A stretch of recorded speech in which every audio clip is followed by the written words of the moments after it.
That's right. Long have we waited. World of Warcraft Classic Season of Discovery outdated. World of Warcraft Hardcore overrated. World of Warcraft Dragonflight not activated. Let's face it, no one's playing with me. It's rough out here, man. I'm trying my best. Oh well.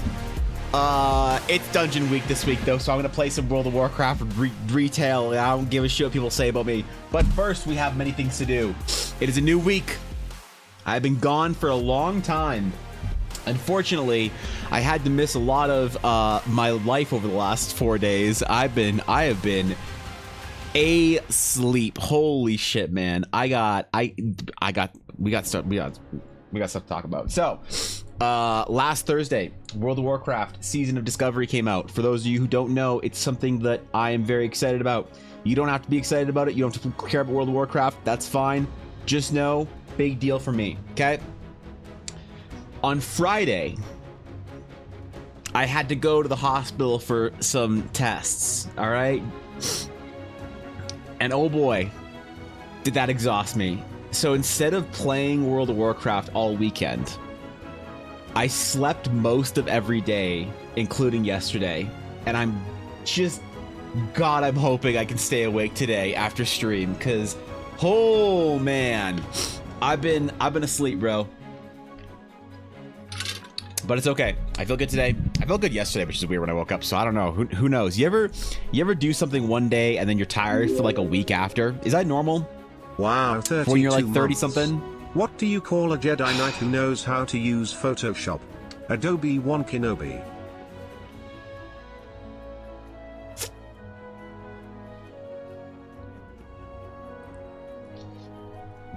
I want to say thank you for the 32 months, but it's hard to feel gratitude after that. I will say it regardless, though, so other people don't think I'm ungrateful. So thank you for the 32 months, Guapo. I appreciate it. I appreciate you and your wood badge. Good to see you, buddy.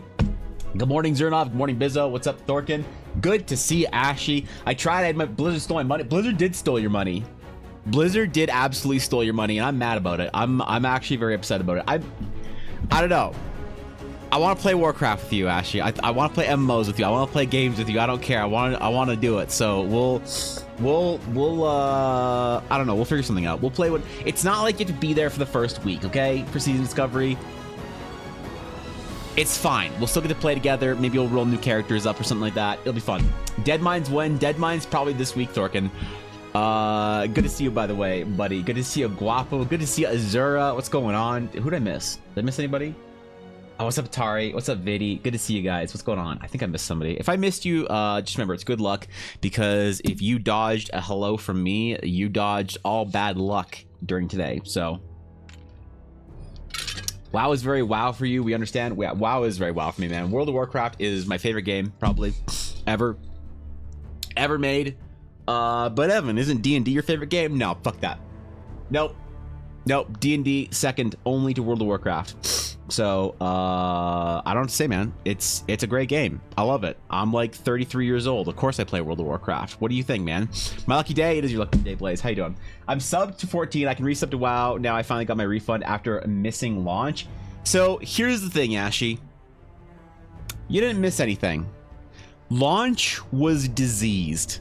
It was cursed and diseased. It was a infected pool on the ground of writhing suffering. All right, it was not worth playing on launch. You didn't miss shit, okay? You didn't miss the login queues. You didn't miss the disconnects. You didn't miss the waiting for an hour for a quest spawn. You didn't miss anything. So I've been actually very excited to play World of Warcraft with Ashy and Thorkin and Blaze and whatnot, but Ella and I need to hit level like 19 first to do Deadmines.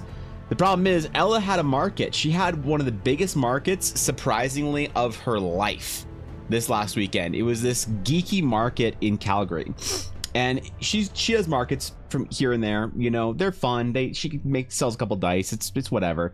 This market was as good for her as a convention.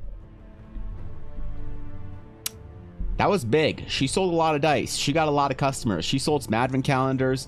She doesn't have dice anymore. She sold all of them. No, she still has some sets left. She's gonna be doing a shop update in the next day or two. But yeah, so she was really busy, so she didn't get to play. So I think between Ella, Ashy, myself, Thorkin, Blaze, we should have a good group when everybody can get logged in. I'm sleepy now. That's true. That's true. It is.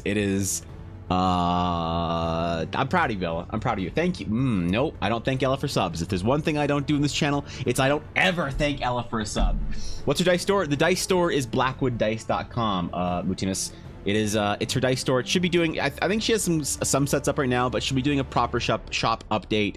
And I think she's doing a Christmas discount as well, maybe, for the rest of the month. I'm not sure what she was doing. Something along those lines. Something fun. Maybe there'll be a code or something in stream or whatever. Besides code TAC. I don't know. She talked about doing some fun stuff. So, I don't know. Pay attention the next couple of days. Otherwise you could use, code TDC for now.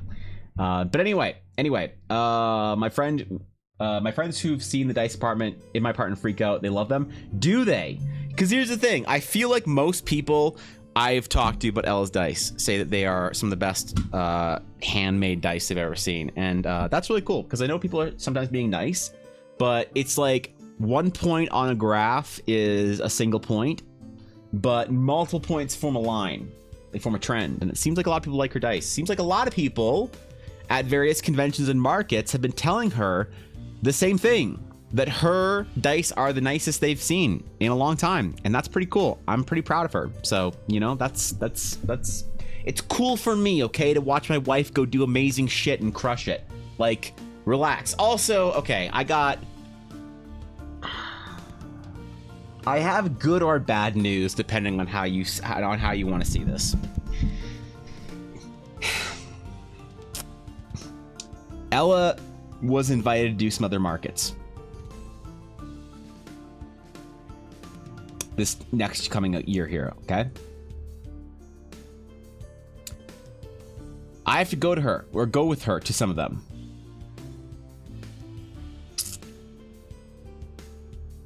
So we're going to Edmonton multiple times. That sucks. We're also... She's been invited to be a vendor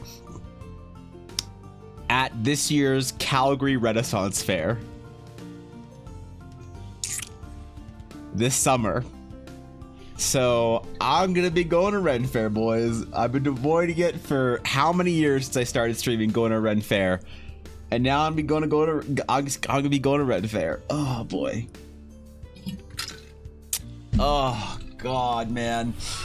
I don't know how I'm gonna feel about that. What, going into Ren Fair? I don't know if I can do it. Last time I went to anything like that, it was an SCA event and I almost died. That's how it is though. Mr. Nathan Paris. I had to read that, dude. When I see all lowercase letters, sometimes my brain does not make sense of it, and I thought that was an eldritch word for a minute there until I actually stared at it for more than 2 seconds. So, thank you for the follow. I appreciate it. Welcome, my friend. Good to have you this morning or evening. Is Ren Fair in Calgary? Apparently there is. It's brand new. It's brand new as of 2023, and so this will be the 2024 version. There's gonna be all sorts of shit. There's gonna be jousting. There's gonna be gallows. There's gonna be swords, Thorkin. There's gonna be, hopefully, busty barmaids. Like, I don't know what Ren Fair is unless you have ill-mannered, drunken dudes saying unpleasant things to busty barmaids. That's what I expect out of Ren Fair. That's what Fox told me to expect out of Ren Fair anyway. So, I don't know. I guess I need an outfit. I need an outfit, bro. What do I do? What should I dress up as? I'm gonna be there like helping Ella out. I'm gonna be like the merchant. I'm gonna be like the goblin, okay? I need like an outfit. I need a costume. I need a character that I can, portray, right? As like, I don't know, man. I'm nervous about this. I don't even have a sword. I need a sword, don't I? I need a sword. Can you bring real sword to Ren Fair? Or do you have to bring LARP foam sword to Ren Fair? I don't know what the rules are actually about Ren Fair. Or if you do bring real sword, does it need to not be sharp? Does that work? Because I don't have any real sword. I only have one real sword, but it's real, so I don't want to bring it to Ren Fair. So, dress up as a Star Trek officer where visiting a primitive planet. That's actually genius. Those are the best episodes, weren't they, Garthen? When like they basically had the set and costumes for like some medieval period piece. They just did a Star Trek episode out of it. What a great. Dude, I miss Star Trek, like old school Star Trek so bad. When it's like, where are we going this week? Oh, we're going to like 16th century England. Oh, cool. We're in like 12th century France. Nice. But we're all science officers. Got it. I loved it. Can't believe you've never been to one before. They're pretty fun. There's just never any around. Like I've been to SCA meetings or SCA events, the Society of Creative Anachronism, but that I couldn't handle. All right, because if you guys know what the SCA is and you've been to one, you know how serious they take it, right? And so like there has to be, when it comes to something like Ren Fair or an event like that or a LARP event, just a small amount of self-awareness that this whole thing is a little bit silly, right? You have to be in it and like involved, but also kind of aware that it's silly. And so I had this moment where I was walking around the SCA thing and I walked past the throne or whatever, and this guy, this like fucking middle-aged, like overweight 6'3" bearded fat dude, and don't forget I'm like 13, he's like, hey, I'm like, what's up? And he's like, you forgot to bow. And I was like, what? He's like, you forgot to bow. I was like, what do you mean? I don't see any nobility around here. What are, did I forget to bow to you? What do you mean, fatty? You don't look like a fucking knight. If you're what we have for knights in this kingdom, man, we're gonna get run over. Like, holy shit. It's like, you forgot to bow to the throne as you walk. You can't walk past this throne without bowing. I was like, oh, okay, I'll remember it next time. And he's like, nuh-uh, go back and bow. I was like, nah, I'm gonna go over this way. I'm gonna go over this way. And he walks up and he grabs me. He grabs me like the scruff of my neck and he's like, listen here, urchin, you'll show some respect or we'll lock you. And he drags me over and I'm like, get the fuck off me, bro. Like, stop fucking LARPing, you weirdo. Get the fuck off me. I'm trying to like swat him off. And he like grabs me and forces me to bow. And I'm like, Jesus Christ. And I'm like, should I swing? Like, he has me down, right? And I'm like, should I swing for his nuts?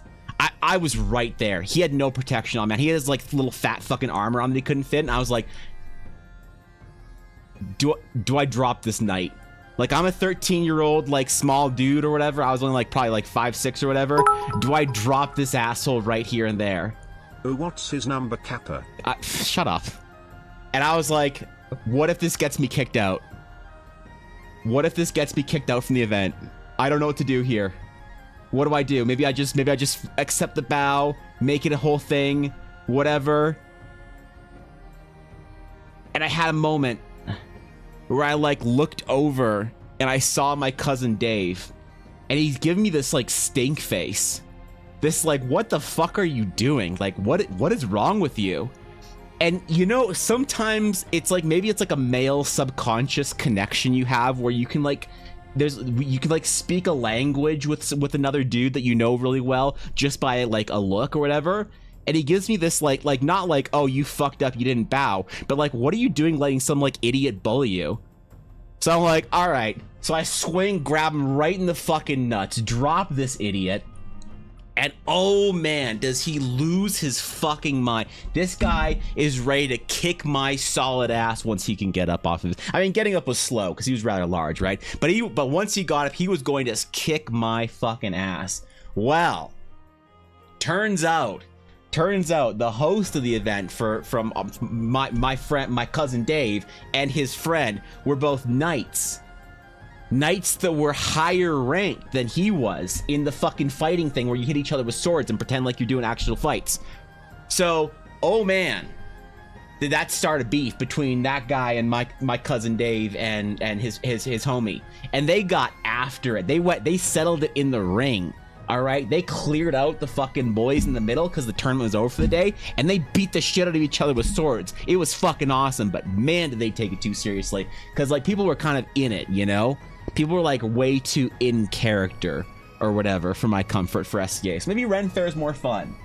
If Ren Fair is more relaxed and laid back, then maybe I'm down with that. But if there's people that are like, oh, you gotta like curtsy to this person because they earned some fucking title or some shit, I don't know if I'm about that. That's a little bit too far down the LARP route. Like even me, who's a professional Dungeons and Dragons person, can admit that there's a little bit too far down the rabbit hole, you know? Please tell me you're using the Goblin Greed music while selling stuff. Time is money, friend. No, but I should, Thorkin. I really should. Maybe I should be like, my character should be like El Goblino. That should be what I go as for Ren Fair, you know? And make a D&D cosplay of either Scarlet or Ella. That you can't. You can't make a D&D cosplay of Ella. Ella's D&D cosplay would cost you too much money in titanium. What the fuck, bro? And if you want to dress up as Scarlet, I mean, go for it. But if you get some unwanted attention, that ain't my fault. You know, Ren Fair in Texas is more drunken festival of medieval music than a LARP fest. That's good, because here's the thing. I've heard Ren Fair is fun and like relax and whatever, but SCA was like everyone was like in character all the time. You know, like there was this chick that I was talking to. Her name was Audrey. Oh man, she was so hot. And we were like talking, you know, she'd be like, "Oh, hello, fair squire. You know, your knight is doing well in this yon tournament." And I'm like, "Oh yes, milady. Yes, he is quite the hero for our local shire. It is a great honor to squire for," you know, you do that for like a half hour, and then you know, and then she kind of like, there's like a bit of a moment of silence or whatever, just a break in conversation. I'm like, "So what do you do outside of this?" You know, I'm just like, "So what, you know, like what she's about my age, and you know, I was gonna ask her what's up, right?" And I'm like, "So what what's you live in town? What school do you go to or whatever?" And she was just like, "Oh, I do not know what you speak of, sir, for I am a maiden from," I'm like, "Ah, fuck, she's in character still. God damn it. This girl's so hot. I just want to talk to her normally for like 5 minutes, man. Maybe get her phone number. What the fuck?" It was so rough, man. I couldn't do it. So anyway, it's a whole thing. But hey, I'm gonna be at the Calgary Renaissance Festival. I don't know if they have a website for it yet. Calgary, let's see, Strathmore Medieval Festival. So Evan, I noticed that Patreon didn't take my $3 this month. It didn't? Just letting you know. It didn't, because it's paused. Stop. No, you can't. It's supposed to be paused, so you don't have to. It's paused so I can get some stuff, because January is gonna be off. Okay. Thank you, dude. I appreciate it. Thank you for the 300 bits. Thank you for that. Thank you, Guapo, for the 100 bits. Thank you guys for that. I appreciate it. Hold on. I'm trying to find Calgary Strathmore Renaissance Fair Festival. Sorry, not fair. It's a festival. My bad. Calgary Medieval Fair. Is this it? Is this it, Ella? Medieval Fair and Artisan Market in Canada. I don't know what this is trying to say. Where is it? In Strathmore, Alberta. Okay, this is it. Check this shit. Guy, tell me, Ren Fair enjoyers, is this a good Ren Fair introduction? Hear ye, noble knights and brave warriors, ladies and lords, sages, and peasants. Oh, that's gonna be Ella and I if she dresses up as an Astro Sage. Fantastical beings of all persuasion. Wait, we can be fantasy shit? I could be a crumb vendor? I could have like Sienna make me like a crocheted crumb that I could like puppet. Like I'm a vendor from the Shattered Sea, here to sell my one and only last releasing feather goblin monkey. Medieval Fair and Artisan Markets in Canada. For its 5th year, Medieval Fairs Canada and Artisan Markets existeth to transport you to a time of majesty and magic. Don thy robes, gowns, armor, and burlap. You hear that, Guapo? Burlap. And immerse yourself in medieval merriment. There it is, man. This is the one. Strathmore, Alberta. It's basically Calgary. Strathmore is just like a growth on the side of Alberta, or on the side of Calgary. So it's basically Calgary. Location: Strathmore. Agricultural grounds. All right. Prepare thyself. The medieval fairs and artisan markets in Canada will be visiting Vegreville. Is this a real place in Alberta? And Strathmore. All right. There you go, man. You could readeth more. Knights, Vikings, merchants, and jousters. Look at that, man. It's gonna be a whole thing. You can buy a little crocheted dragon. You can dress up as a weirdo. You can hold a goblet. It's gonna be a whole event, man. I'm looking forward to it. So there you go. Apparently, Ella and I are gonna have Ren Fair days. Anyway, today though, we are months away from Ren Fair, so we have no need to worry ourselves or concern ourselves with Ren Fair.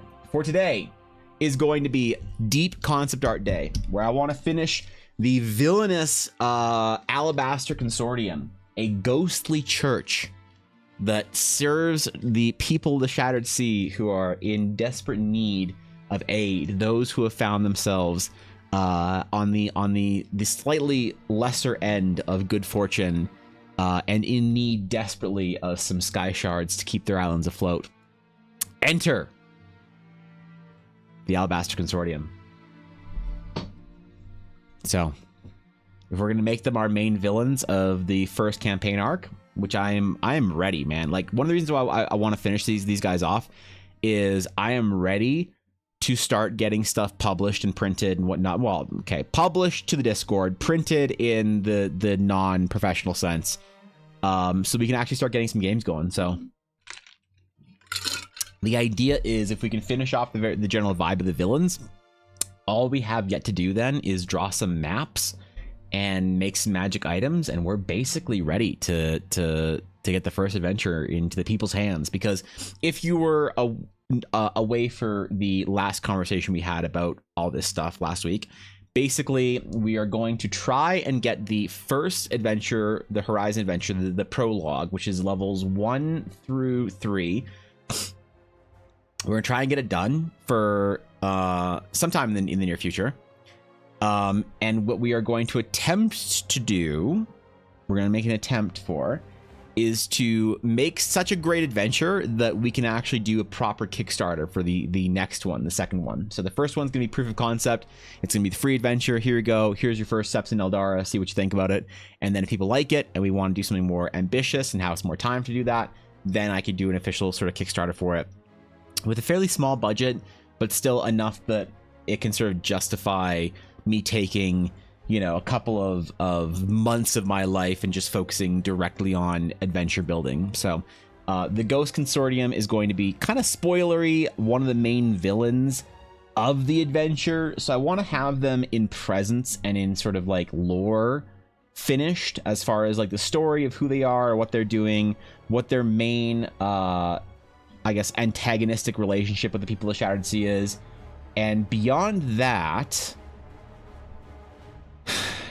there's going to be other, like, obviously, so the Shattered Sea adventure is going to be kind of traditional in the sense of like the enemies you'll fight, the contests, the various things that you will come up against as a player are going to be kind of expected. You know, they're going to be the traditional bandits and wolves and things like that, because I really feel like I want the first adventure to be kind of like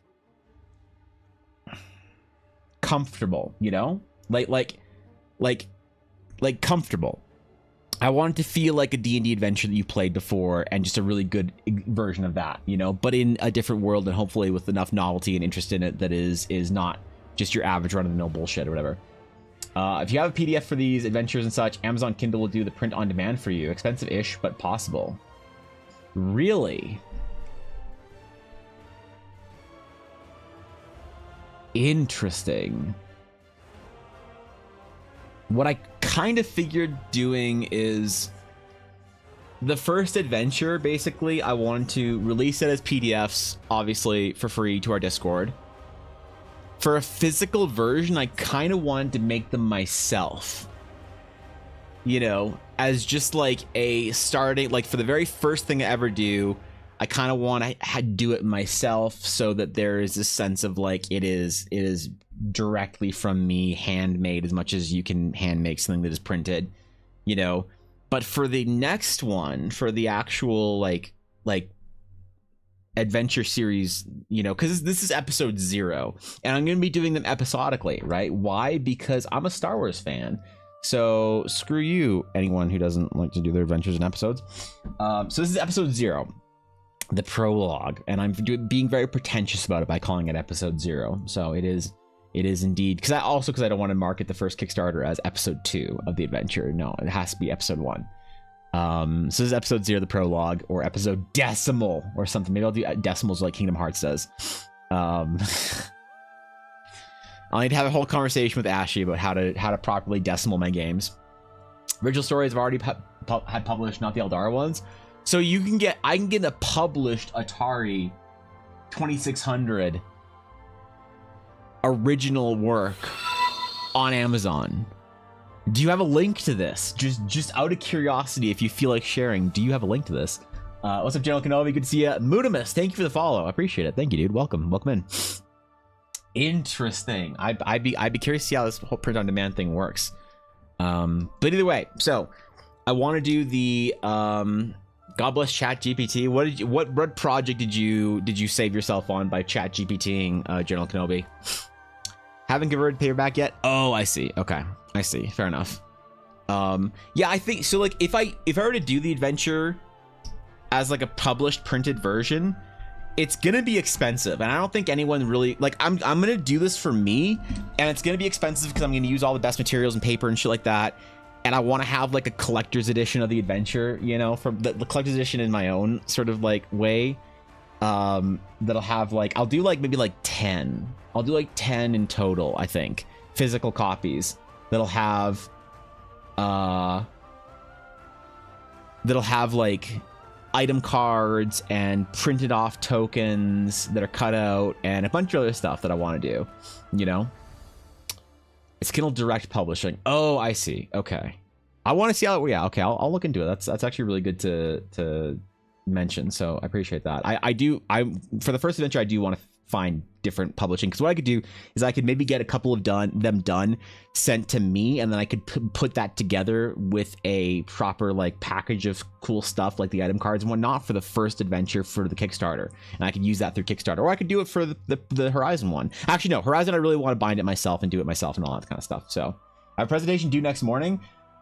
Just remember, Kenobi, if you're doing stuff like a project for ChatGPT or using ChatGPT, remember to run it through the ChatGPTing software. I don't remember what they're called, but there's a couple of really popular ones where it makes it less detectable as having been written by ChatGPT. Because a lot of times, you know, people who are observing presentations or whatever, especially if it's in an academic format, or reading papers, will just run it through the ChatGPT. Is this a ChatGPT thing? But you need to run it through the scrambling software to make it sound and worded less like ChatGPT. So, you know, keep your eye on that, I guess. I don't know. I've been actually thinking about using ChatGPT to figuring out how to code, like build my first video game, because I wanna make the Dragon's Claim like little simulator thingy, the little 8-bit top-down thingy. I'm planning on making that next year, and I'm trying to learn how to do like the best stuff I can do for game development and whatnot. And I've actually been using the resources from Pirate Software, a Twitch channel. That guy Thor has a lot of crazy resources for new game devs, so make sure the Ultimate Legendary Collector's Edition doesn't include the game. Yo, what if I do that? I just do a crazy Collector's Edition that you assume has the game in it, but it says directly on it does not include game. That's like the industry standard right now, isn't it? It's okay, I took it and edited it myself. Oh, I don't know. I think you might want to still run it through one of those software things just to make, just once you're done, take the whole thing and ask chat whatever it is, the ChatGPT like detector thingy, if this looks like it was run through ChatGPT. Because sometimes even if you re-edit it yourself, it'll still say like, oh, this looks like it was, there's a 76% chance this was written by you know, whatever machine learning blah blah blah program or whatever, not just ChatGPT but all the other ones too. So either way, yeah, ChatGPT. Could you imagine how much I would have skamazed my grades in high school and college if I had ChatGPT. I would have, dude. I would have done more work trying to make my schemazing and cheating undetectable and untraceable than I would have done actually doing the work. That was like my whole thing, man. Back in school, is I tried my absolute best to make all of my work as easy and as non-invested and I don't know, required of actual knowledge as I could. So, all right, we can do a warm today because yes, I did. Like I said at the beginning of the stream, I haven't done any work or been at my computer or done really much of anything since Thursday. Because on Friday I had to go to the hospital for some tests, and sedation is a bitch. It's great, but sedation is a bitch. And I've taken a couple days to recover from that. So I think I'm all good now, but I've been basically sleeping the last couple of days. So I want to do some warm-ups. I want to do some sketches. We'll take a little bit to get it back into it. And then I think this week, maybe tomorrow or Thursday, I think I'm going to do a TDC stream for WoW Classic, actually, instead of a regular stream for world building and art and stuff, you know, just because I kind of want to. I kind of want to, man. And you know what? It'll make me happy. Oh, we need the actual sigil for the Alabaster Consortium. Oh, we got to do that. We got to design one. We got to design one. It needs to look vaguely religious, but obviously not a direct reference of anything. I wonder if we could make it look vaguely Eldari. Let's just do some designs here, man, because I had one in mind that I wanted to do. Also, give me some nice tips to deal with nervousness. ChatGPT was nicer to me than my mom. Wow. Wow. What a great friend ChatGPT is. I'm telling you, bro. The whole AI revolution, like, you know, they have those sites where you can get like an AI girlfriend. If I was like a single like dude in 2023, I would have an AI girlfriend. I would give up on dating entirely. Like, unless I could find some girl or whatever in a video game, I would give up on it entirely, and I would just go have an AI girlfriend, and I wouldn't give a shit. I wouldn't give a shit. I wouldn't care what anybody thought of me. I wouldn't tell anybody. My mom would be like, "When are you gonna find a wife?" And I'd be like, "Ah, geez, get off my back." You know, and I wouldn't even worry about it, bro. AI is the future. It's here, and I'm ready. I'd find an AI girlfriend that masquerades as a VTuber or something on Kick. It'd be great. Examples of what KDP ebook looks like on Amazon and Stream Topics. Oh, okay, hold up. Let's see. Let's see what we got. Also, I missed a lot of shit, but whatever I missed, Ashley, you're hilarious. I'm just gonna highlight that message anyway. Okay, Stream Topics. All right. No, we don't need any more. No, stop. All right. Prospector. Ooh. This looks official. A simple story in fantasy world. A princess, a tower, a protector, and a monster. All the basics you need for a quick read. Publication date December 3rd, 2023. That's yesterday. That's not yesterday. That's 2 days ago. Congratulations, dude. Holy shit. A little short story? All right. Well, whenever it's available, I'll hit it. That's great, dude. This is dope. This looks so official. Yo. Suppose you became a test of KDP, more stories with complex characters and plots to follow. All right, I'm down. That's awesome, bro. Once it allows me to do things, I will do things. So, fuck yeah. Okay, cool. Fuck. Link actually works. I did it the other day. I see that, man. This is sick. Oh wait, this is sample. I can read. Okay.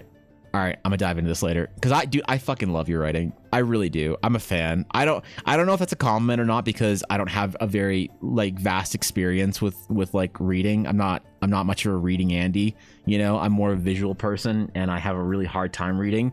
But the story, not just because you wrote it for Eldara, but the story that you wrote was actually amazing. It was like one of the best things I've ever done while streaming was reading that. One, just because I could get through reading something, and two, because it was an amazing story, and I actually followed it, and like, you know, I don't know, it was really cool to like get into a story, right? So, I'm down. I said I'd read the second one on for another stream event at some point in time, but I don't know when that event's gonna be. So, if there's other stuff to read, maybe that'll will hold me over, you know. So close being the symbol of Avacyn, so close. No, it needs to kind of be like sort of something Eldara, and in Eldara they fucking love this. They love spikes and shit like that, right? They love that in Eldara, you know. A lot of stuff culturally needs to sort of reference old Eldara stuff, in the same way that a lot of old symbolism in like the real world kind of represents old, you know, Christian or whatever. Like symbols and stuff.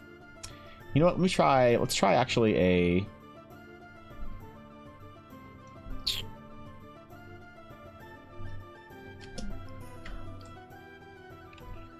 I want something more symmetrical, so.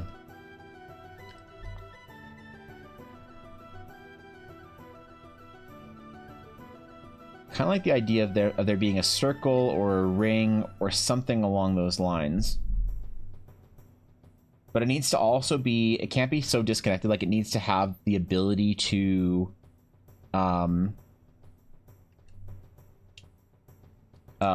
be like made into like easily into like a metal seal or something. So it needs to connect like this, right? So we'll see what we can get.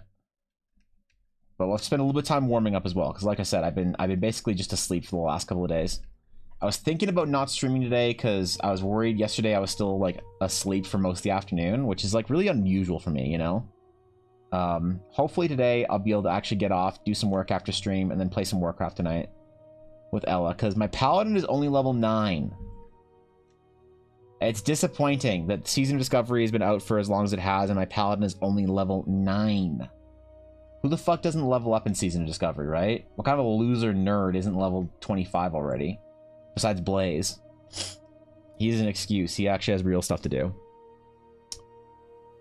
I'm honored. Well, for real, dude. Machine learning learns from humans to spit out human-like responses. Your human writing seems like machines. Yeah, true. True. I don't know, Ashy. I'm here for the AI.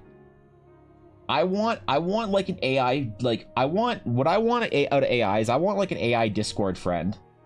I want an AI friend to play video games with that will like shit talk every now and then. But I don't have the responsibility of like having to maintain a friendship with them, you know? Right? Like, wouldn't that be nice? Actually, hold on. I kind of like the main shape of this.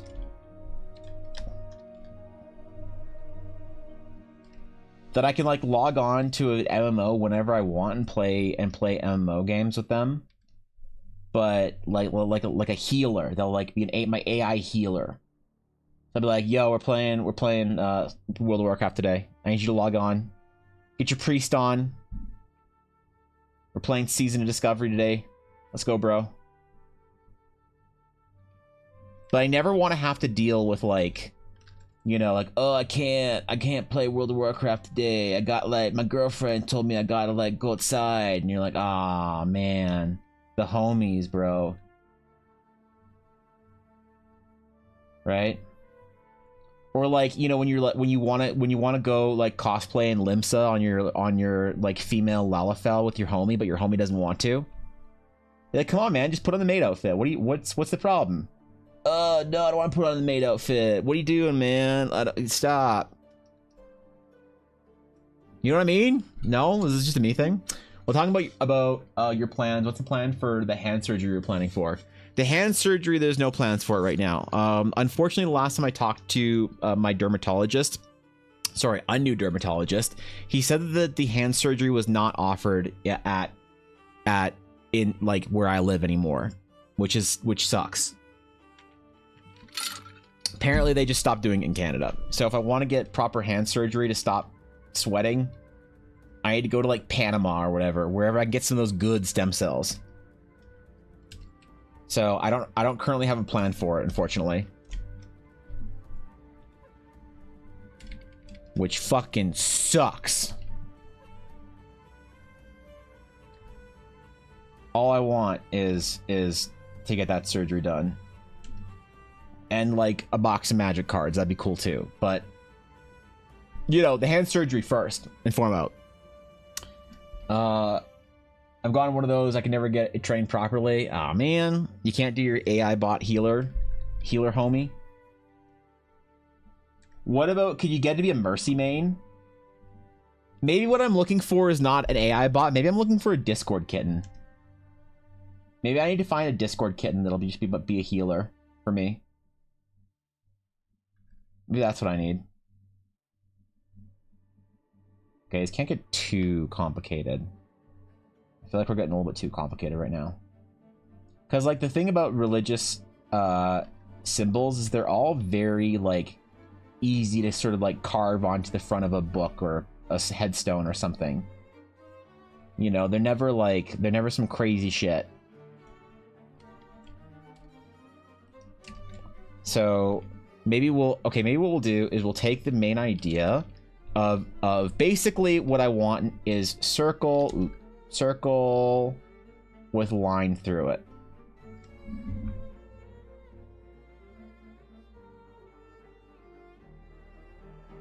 Yeah, maybe I'm overcomplicating this. Maybe I should just draw a circle with a line through it.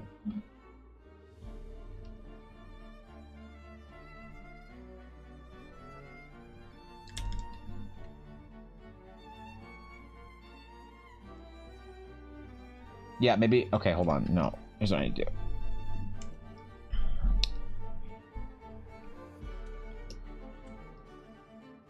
Let's try circle with two lines through it and see how it looks.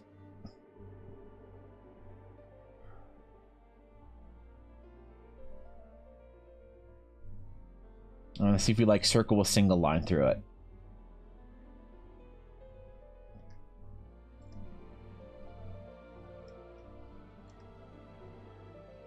We'll try double lines and then single line. If you only play Tracer sometimes, I can Mercy? Alright. Alright, fine. You can play Tracer once in a while. Once in a while! Remember your role. Remember why you're here. You're not here to get kills, okay? You're to damage boost me while I main Bastion.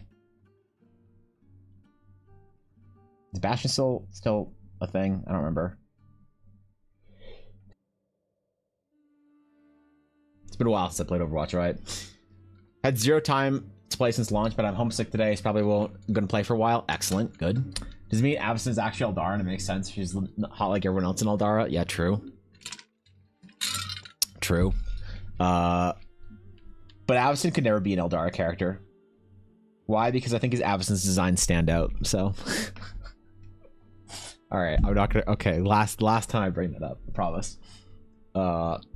What if you now do a rock paper scissors or whatever you do in Canada, see who becomes a Discord kitten, who becomes a Discord mommy/daddy? No, I can't because Ella's always too busy. That's what I'm saying. I need somebody else to play video games with, because Ella's always too busy doing markets and shit. Right? I need someone to play. I need a gamer homie.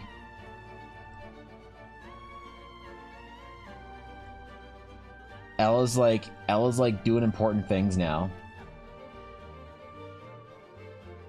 So I need that's why I need like the Discord or the AI Discord whatever gamer bot thingy.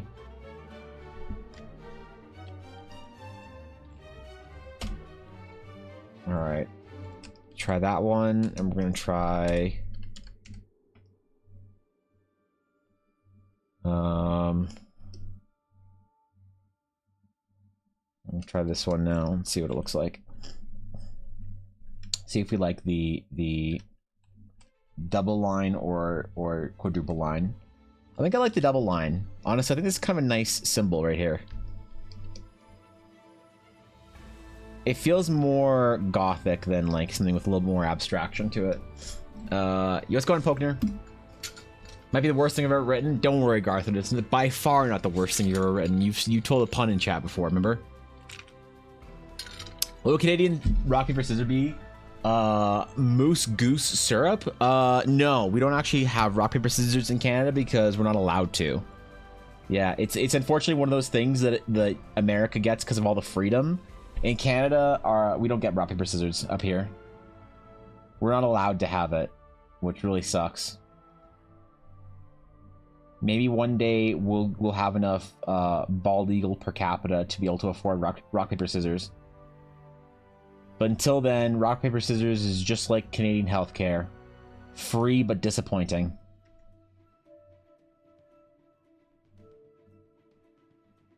I say having had to deal with Canadian healthcare all last weekend. Anyway. Alright. Evanable Bitter is not gonna make an appearance today, I promise. I think I like this. I think this is a good symbol for it. This is a good symbol because it represents the setting sun on the horizon. Is that the location horizon? No, it isn't.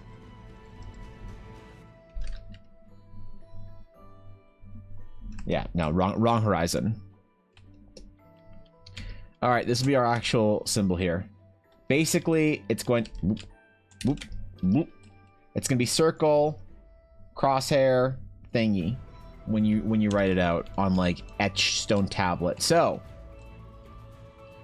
if we want to have some of our dudes with like fancy things on their fancy heads, we can grab this fancy symbol and put it on this fancy dude's head.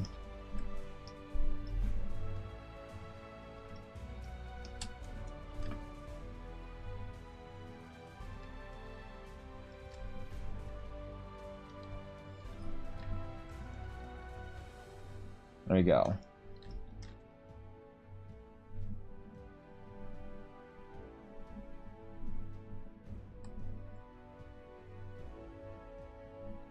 Revestiments. I kind of like the idea of this like veil type thing as well, you know?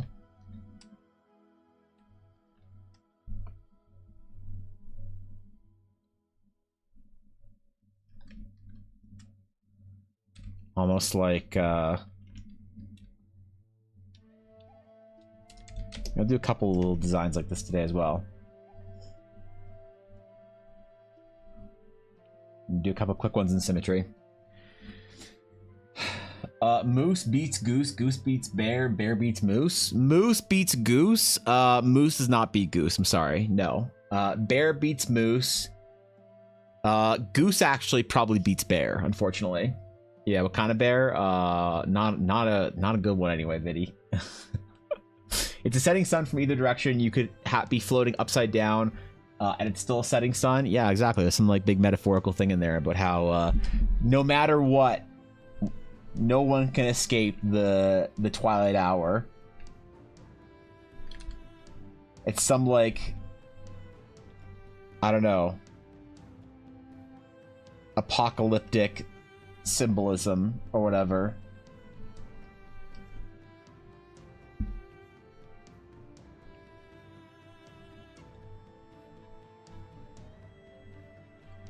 The vestments are going to be super important. We'll put them on every single one of these idiots. And I kind of like the idea of the veil, too. The veil is actually kind of dope.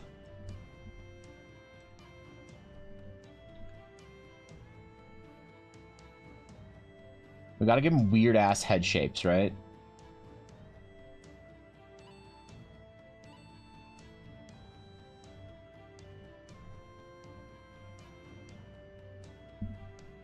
Maybe we'll have them just be like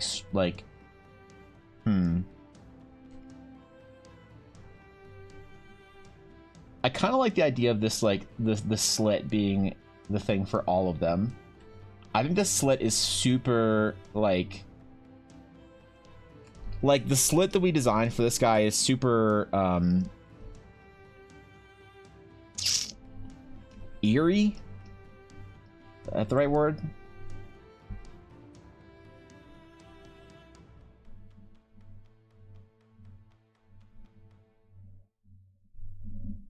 Maybe we'll keep it for all of them, you know?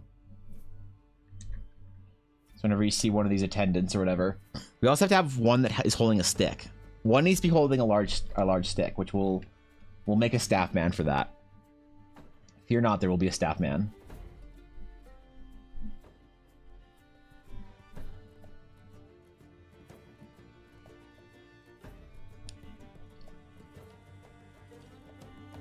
The best is cuddliest bear in all of Canada, the grizzly bear. Yeah, see how that works out.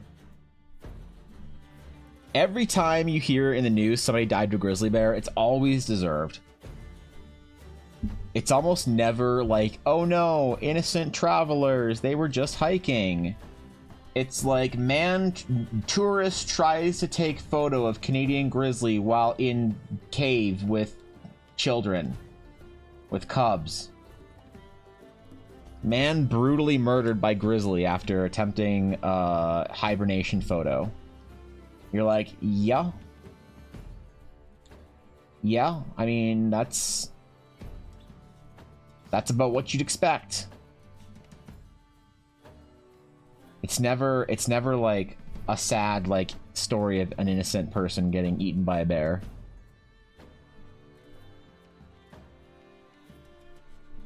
But then again, bears are fucking scary, man.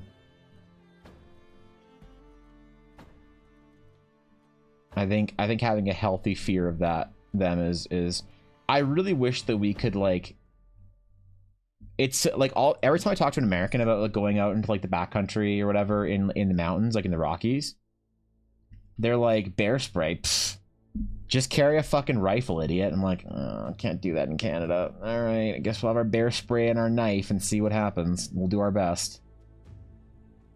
We'll do our best, bro. If I come across an angry, rabid fucking grizzly bear, I'll let you know how it goes. Sure, the D&D Forever stamps they're dropping. D&D Forever stamps. What? Steel, good to see you. First of all, missed you, buddy. Second, what the fuck are D&D Forever stamps? What is this? What is this thing you are mentioning now?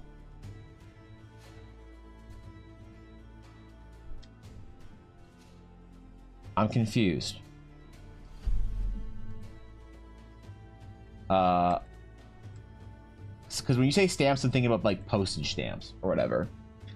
Definitely worth murdering for, or at least Gwen thinks so. Actually, didn't get the bear scratches she wanted. Oh, okay. Then that's, yeah, that's fair.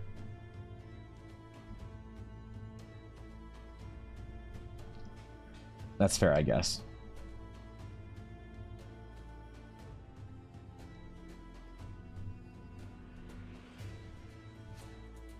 We'll have, like, these symbols just hanging, just chilling. You know what we also need to do? We also need to have one that's carrying, like sensors and shit like that. We need to have sensors and staves and all sorts of creepy shit.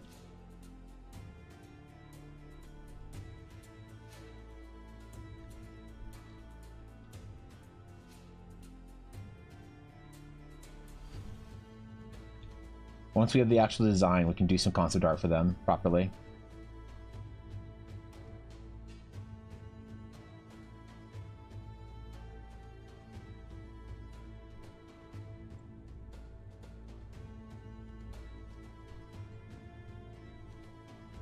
I think these guys will make great villains. I'm really hoping so anyway. Like, I'm kind of nervous, but I hope people get into that. Hope they like the vibe. US postage has forever stamps. They're stamps that don't have a time limit for the use. Oh, that's right. The U.S. is dropping a set of D&D Forever stamps for D&D's 50th anniversary, so they'll be stamped with D&D stuff. They look really neat. Okay, hold on. Let me look at this. U.S. Post D&D stamps. Let's see.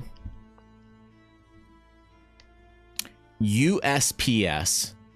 The U.S. Postal Service is getting into Dungeons & Dragons with a new stamp release in 2024. What do we got? What do we got? Oh, cool. All right, well, there they are, I guess. I guess these are them. Those look good, though. You have T.I. Matt. You have an ancient gold dragon. You have Drizzt Do Erden. You have a halfling cleric. A Dur-Ow wizard. That's cool. Where's it actual? Post service now, Steam Dungeons & Dragons. Is this one? Let me see it. I want to see all of them. I want to see all of them. Let me see them. What do we got? This is the link? All right, here we go. What else we got? We got a maze. We got a lich. We got the Dune Worm. We got some OG art. We got some Frank Frazetta looking shit. What else is this? What's this? This is garbage. This is garbage too. I don't care about any of this. This is what I want. This is cool, man. It'd be cool to get I like collecting stamps. I'm a stamp enjoyer, all right? I have a bunch of the Japanese Pokemon stamps. I enjoy them. Maybe I'll try and get I'll try and find me a sheet of these, because that'd be a cool thing to have. This is nice though. I like these. USA Forever. Wow. Those are pretty, man. When do those come out? 2024. It's in October. All right, I guess we have no idea, but that's okay. That's cool. I'm an enjoyer. I'm definitely an enjoyer. I think that's a cool idea. Go for the USPS, man. Now, if they could actually deliver stuff that I send with them, that'd be great. That'd be fucking awesome, man. As somebody who does original one-of-one art that gets lost by USPS, I'm really, I'll be honest, just not the super happiest customer. Also, irrelevant to them, because I'm in Canada. But I suppose even if I was an American customer, they wouldn't want to deliver my stuff properly either. So, you know. I'll get you a sheet. All right, Pog. There it is. Fuck yeah. I like stamps, man. My family has collected stamps for an eternity. My great-grandfather collected stamps when he first came to Canada. My grandfather collected stamps with my mother. My mother collected stamps with me. And now I collect stamps with my son. Chat. That's right, son. We're gonna play Collect the Stamps game again. Right after we queue for World of Warcraft dungeons. No son of mine won't be queuing for World of Warcraft dungeons. You heard me. My love is conditional on your performance in game. Dude, what do you do if you're a parent and your kids don't play video games with you? Like, I know you're supposed to love your children no matter what, but what if they're, like, bad at World of Warcraft or whatever? I don't know how, like, how you're supposed to, like, test that or whatever. Test your love of your children.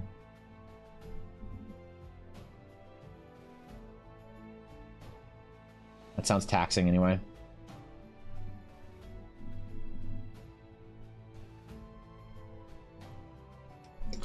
All right.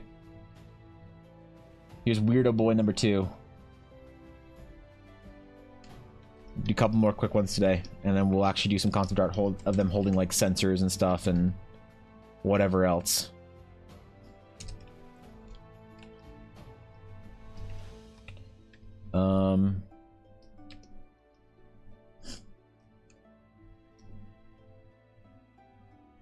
I want one with a really tall head.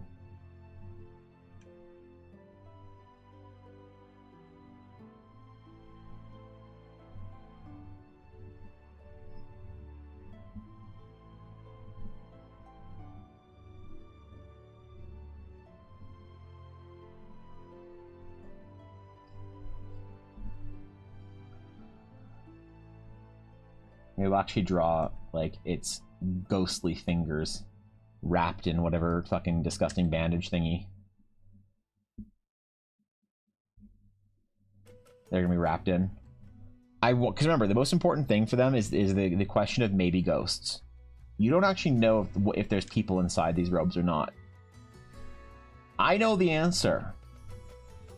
And hopefully it's a bit of a surprise. It's a bit of a shock to those who play the game.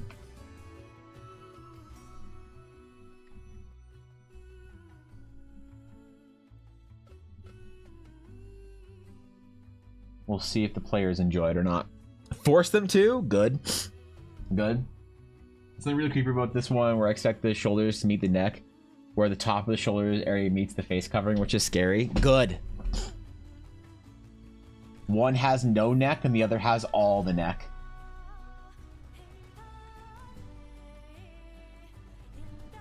By the way, this is my entry into the next Shoujo design contests. I think VTubers have been too boring for too long. Why don't we have creepy ghost bishop VTuber?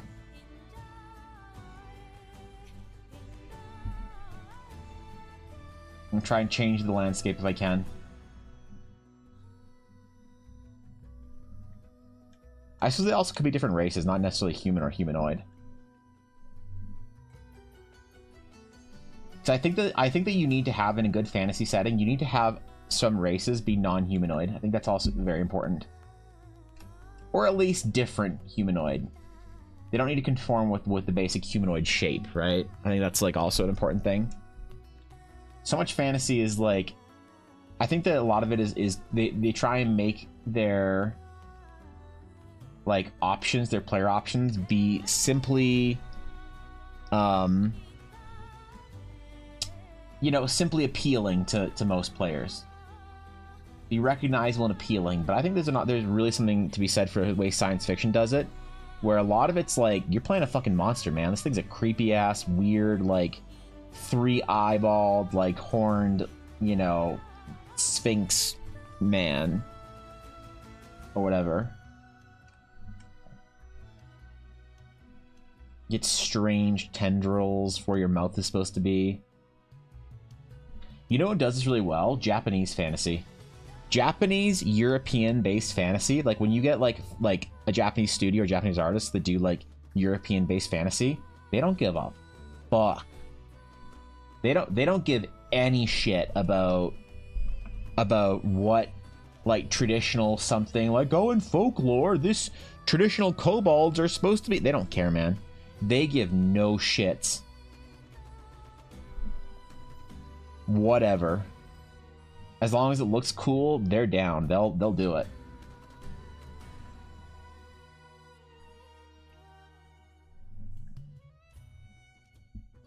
That's one thing I always respected about them. So you actually get interesting ideas like out of like Fire Emblem or Final Fantasy. Like, you know, I think Final Fantasy X had some of the best like people and things in it. Different like fantasy concepts, different like places. You're all worried. You're like, oh, we're trying to do this like traditional like folklore creature or whatever. Meanwhile, in Japan, them not giving a shit.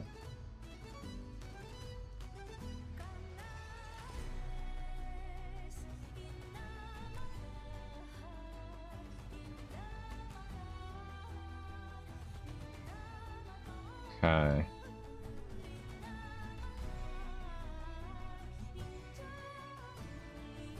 Almost like a apron or something coming down the front as well.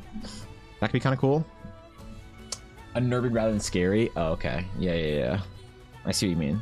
I don't want to be necessarily like scary, just like eerie, unnerving, creepy, weird. Because they're not supposed to be scary. These are supposed to be dudes that will go to like a village that's like desperately in need or whatever of aid. And they will provide for them the sky shards required to keep their island floating. They're supposed to be sympathetic figures, you know? Holy, righteous clerics, deacons, whatever, from the glorious church of the fucking lines and circle.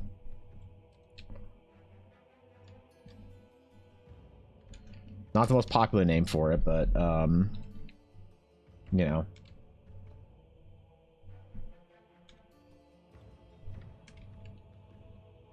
Okay, why is it why is it sometimes when I try and transform something, it tries to transform the actual symmetry marker? That's so annoying, man. Okay, whatever.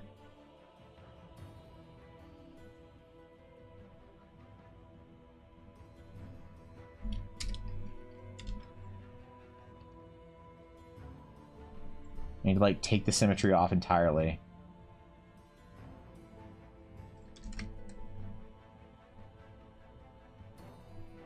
Oh wow. We got there in the end.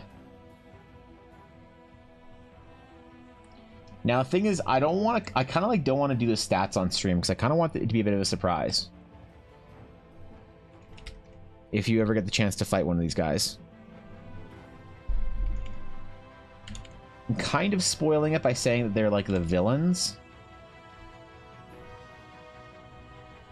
but I don't think that's too much of a spoiler.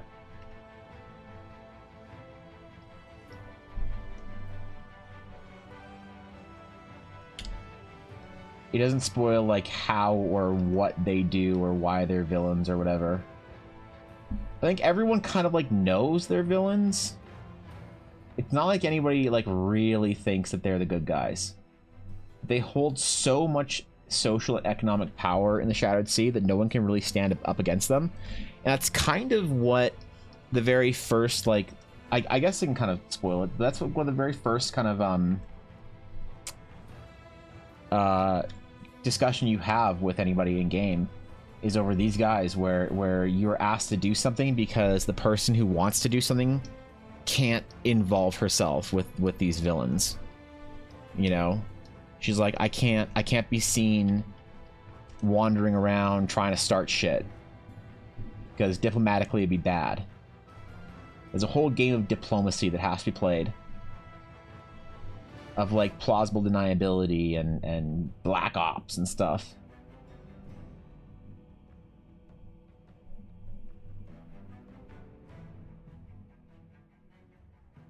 I want there to be this like sort of political intrigue side of things that is also part of the player experience, you know? Make the hat like 5 feet tall. That's why it's always asserting dominance. That's why no one talks down to the Dimmadome. Just make their hat, their head 5 feet tall. We can try it. I'll try it. Don't think I won't.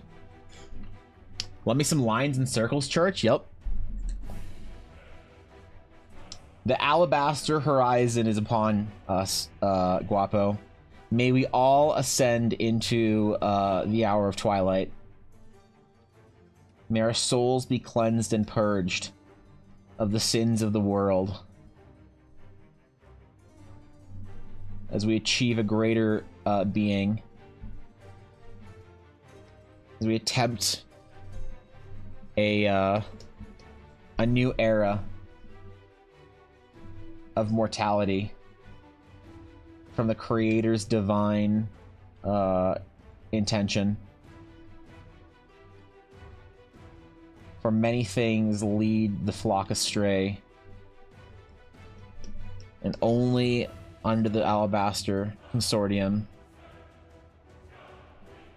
will one find freedom, or some shit. I don't know, man. You gotta ask them. They're real good at the spiel. I'm just remembering some shit I read in a book once from one of these guys. So one of them actually stopped by the guild hall like a while ago. Who's this guy? I don't know if you guys were here, but this guy stopped by the guild hall a couple weeks ago. I don't know who was here when he stopped by, but it was weird, man. Wasn't it weird?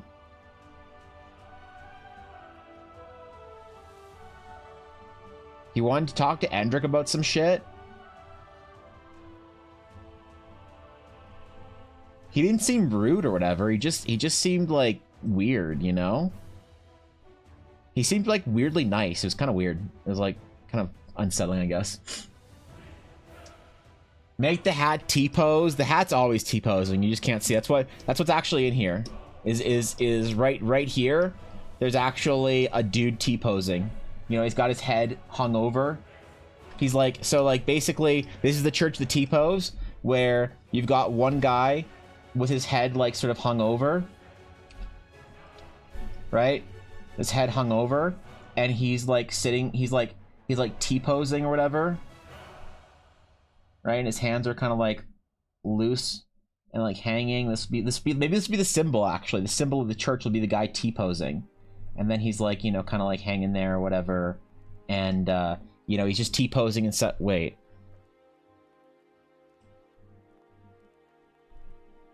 never mind. We're not doing that one. Never mind, we're not doing that one. Who is that, and what cult are they trying make our guild members join? God, yeah, Oda. What's up, Oda? Shit. What's going on, bro? Hey, the 38 months. Yo, what is up, dude? Thank you for the 38 months, Oda. How you doing, bro? These are the Alabaster Consortium, okay? They are a church of maybe ghosts. We don't know yet. They might be ghosts. We're not quite sure. We think they're ghosts, Oda. But we don't actually have any proof that they're ghosts. So, look, I don't know, man. I don't recommend any of the guild members join, but when this guy stopped by the guild hall a couple weeks ago, we actually lost a couple members. Weirdly, Eiley was Vass was very into the idea of going to the Alabaster Consortium. We haven't seen her in weeks. That's why, if you guys are wondering where some of the mods have been, you know, we haven't seen A Solid 7 or Idoloon in a while, or Shifting to Wolf. That's because they all joined the consortium and we haven't seen them since. So, you know, raise your posterior Rick and Morty reference. I have never seen Rick and Morty. I have never watched a full episode of Rick and Morty. I've seen Rick and Morty somewhat through like YouTube shorts and stuff here and there. And I've never actually caught a full episode of Rick and Morty in my life. And maybe I should. Maybe it's funny. I don't know. But I hear the fans are awful. So it's the kind of thing where even if I do like watch Rick and Morty sometime, I probably shouldn't ever admit to it. It's like one of those things, right? Like most Rick and Morty fans I've talked to, they're like sensible humans, agree or have recommended that. But I don't know, man. I don't know. Maybe it's changed. Maybe the environment's changed. Good for them. Yep. They have really good recruitment pitch. They promise better microtransactions. They promise no more microtransactions, actually. Once you are a full-fledged member and your town becomes one of their parish, no more microtransactions. They will take care of everything. All you have to do is pay a tithe. Now, this tithe is not a large tithe. It's not like sort of a macro tithe. It's more of a micro tithe that you have to pay. So the difference between that and a microtransaction versus a micro tithe is that the microtransaction, you actually get something in return for it, but the micro tithe, you don't actually get anything for it. Wait, is the church donation system just the most ancient form of microtransaction? Holy shit.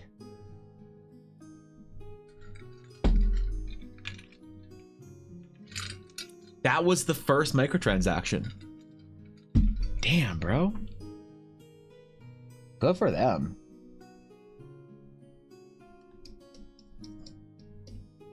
An actual microtithe.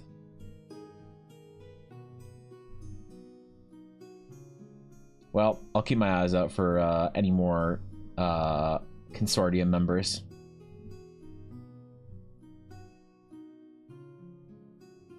If I see any, I'll let you guys know. If you see any, you let me know. I don't want any weird, maybe ghost dudes floating into the guild hall. The question on everyone's mind, though, is can I play one of these dudes in Eldar? And the answer is yes. But you have to pay a lot of fucking money. It's crazy. It's really expensive, too. So I wouldn't recommend it. Yeah, I wouldn't recommend it, bro. It's not worth it, dog.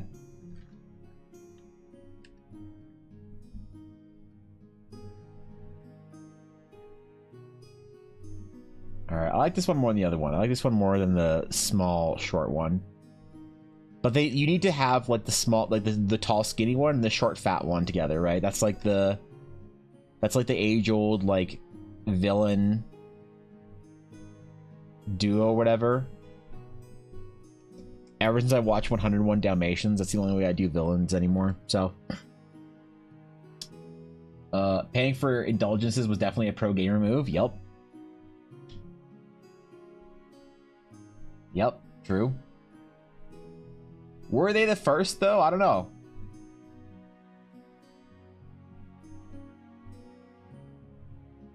Where was the first microtransaction ever made?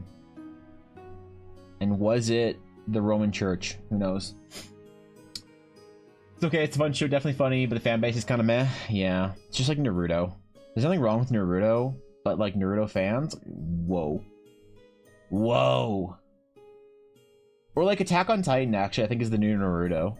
The show is actually probably okay, but the fans make it unwatchable. I also just didn't watch past the first season because the first season was unforgivably bad. And no one seems to remember that. And when I say that, people lose their fucking minds until I start telling them all the reasons why it was unforgivably bad, and they're like, oh yeah, I guess that is pretty bad. Fucking 10 minutes of recap per episode? Fuck out of here. Fuck out of here with that.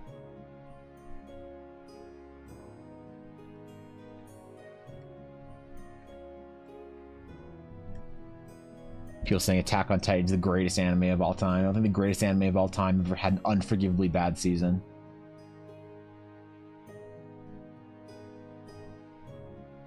It's still no Cowboy Bebop. I'm glad the kids are enjoying it. I'm the Naruto fan. At least I don't Naruto run. Do you or do you not, Thorkin, own a Naruto headband? Because when I was in high school, I got asked out to this like dance by this girl, and she was really sweet. She was very sweet. She was very nice. She was a little nerdy. She was cute. She was you know, she was great. But she wore a Naruto headband unironically to school most days. And I couldn't deal with that. I said no.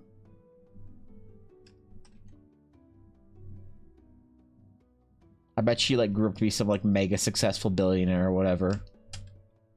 I'll show Evan.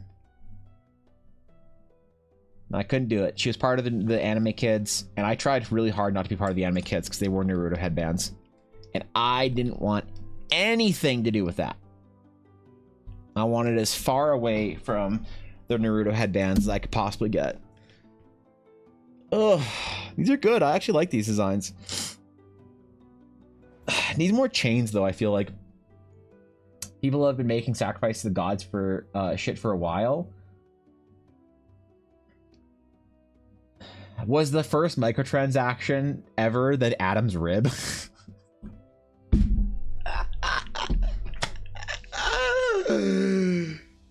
I mean, you know. There's somebody out there that thinks that's funny. I guarantee. Somebody snorted while exhaling.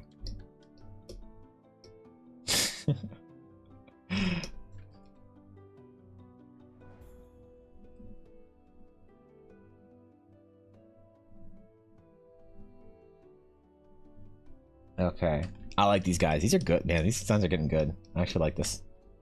We're getting more and more unset. Oh no, please don't tell me there's that. Please don't tell me that line has been there for a while. Please, please, please, please, please, please. Ah.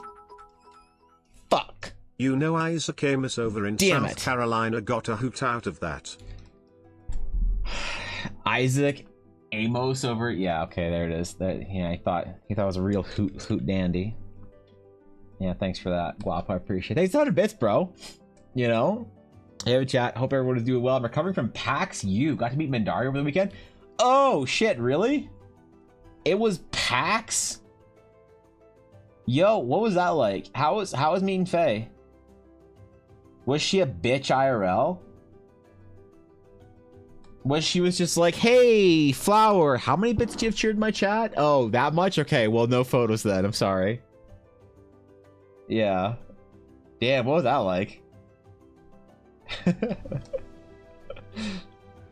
Damn. Actually meeting Mandari. The God Queen herself. I'm still afraid the first time I have to meet Mandari IRL, because I'm afraid that I'll just tower over Faye and make her feel uncomfortable with my average height. You know? I don't want to, like, intimidate her by being, like, completely average. Can you believe I've been friends with her for this long and I've yet to actually meet her in person?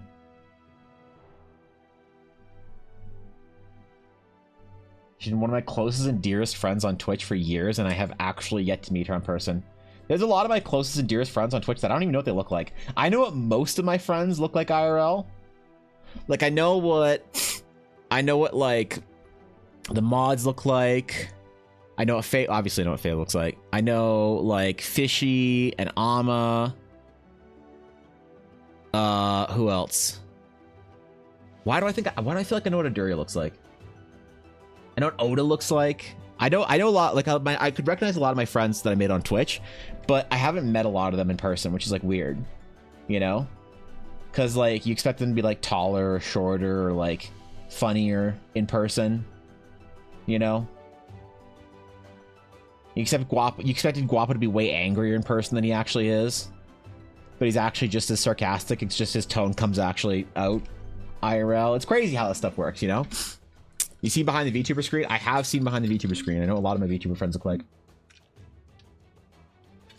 And they're all cuties. All of them, 100%. All my VTuber friends, they're all cuties. Every last one of them. Even Evangeline. She might be a bit of a bitch, but she's still a cutie. IRL. Who else? Who else have I not met? Metatari IRL, definitely a cutie. Who else? Blaze is a cutie. Blaze is a cutie when he's talking about Bizzo. No, I'm kidding. Relax. Okay, I'm kidding. Relax. Jesus Christ, Reddit. Fuck off. We talked about game mechanics for an hour. I had tower over her at 6 feet. Yeah, that's true. Turns out she doesn't even live that far from me and in the same city that a few of my other friends live in, so there's a high possibility of visiting the area next year. That's cool. There you go, bro. How was PAX in general, though, Flower? What'd you think of it? I said, I'm glad you're streaming right now. Do you know any artists of your quality with open commissions at the moment? Ed, that would be me, my friend. I know of me. Me has open commissions right now. I haven't made the official post about it on Discord, but my commissions are indeed open. I was gonna make the official post last week, honestly, for December, but then I had to go to the hospital for tests and shit, and then forgot everything because I slept for 4 days. So I had the post made. I just have to actually post it. Other artists though who are like me but better than me and cheaper than me, I don't know, to be honest. If you find them, my Twitch bio thing says close. No one updated the Twitch bio. What? Twitch.tv/Evan, not Aaron Blair. Evan, how do I spell my name? Holy shit. My bio? What?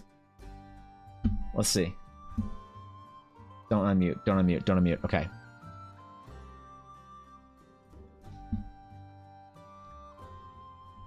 Commissions are currently... I edited this. Commissions are currently open. Characters, tokens, and maps. Drop me a DM on Discord. You can also send me an email at evanblairart.com or at gmail.com. Probably Discord. Discord's the best. All right. There we go. Where's the save thing? Do I just hit unedit? Close. No. Wait. How do I not save it?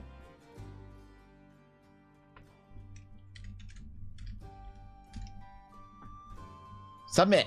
There we go. All right, we're open. We're open. Boom. Yeah, thank you. I didn't scroll down to see the submit button. Oh god. Wait, can mods edit panels? Can you guys edit my panels? Even Evangeline, wait, was that positive affirmation? Sure, Biddy, sure. Yep.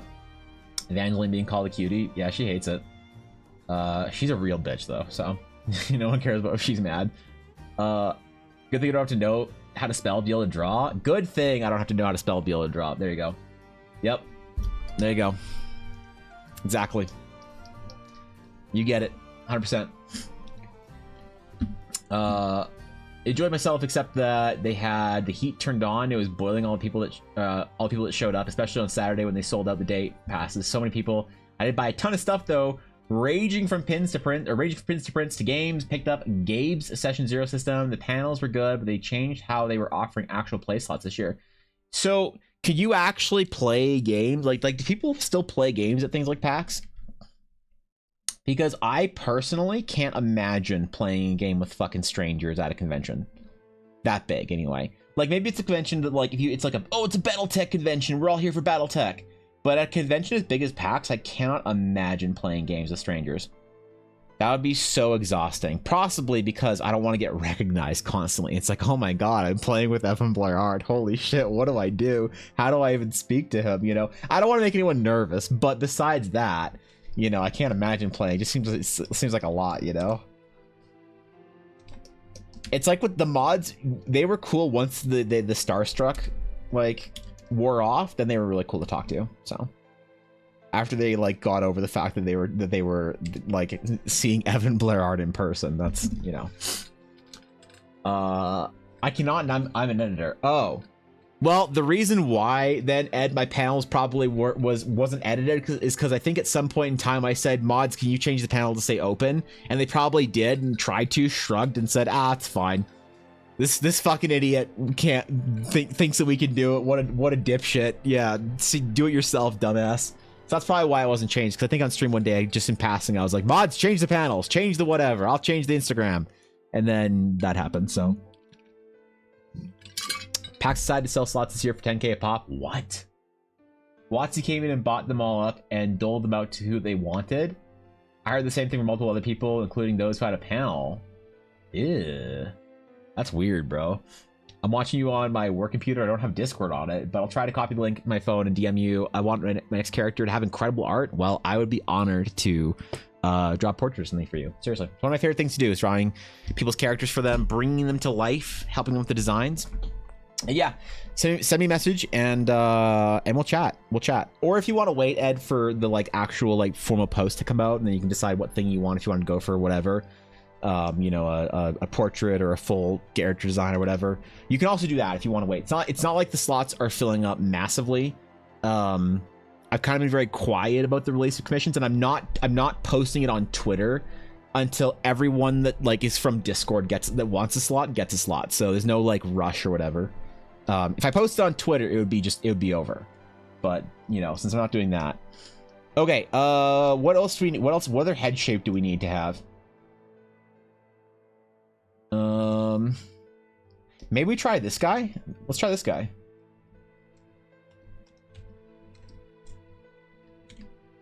But let's change him to have the proper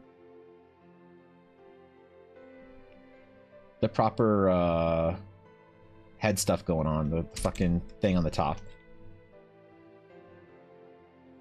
Yeah.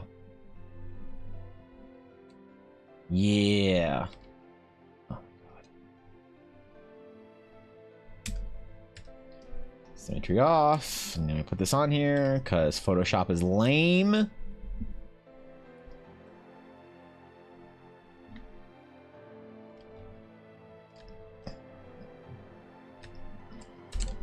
Okay, symmetry back on.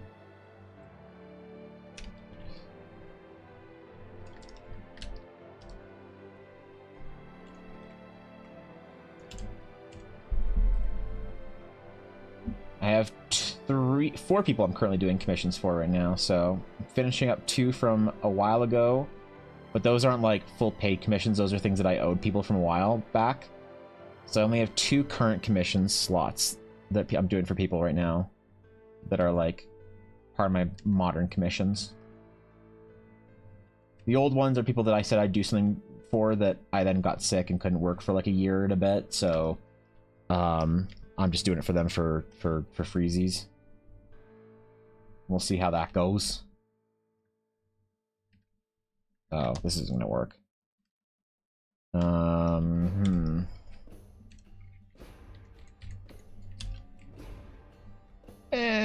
Close enough.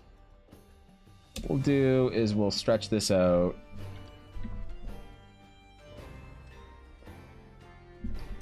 There we go.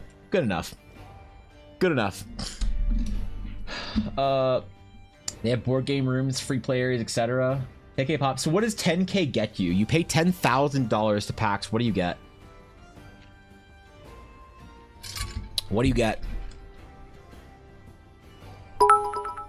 What is one you receive for $10,000? Hello, Evan. I would like to commission you to draw a character and Yes. also my cat. A what? Also my cat? Okay, sure. Okay, I'll do it. I'll do it. Don't think I won't. I will draw your cat for you, but I will only do it for bits. Yep. Only, that is a bit only commission, so there you go. You're already there.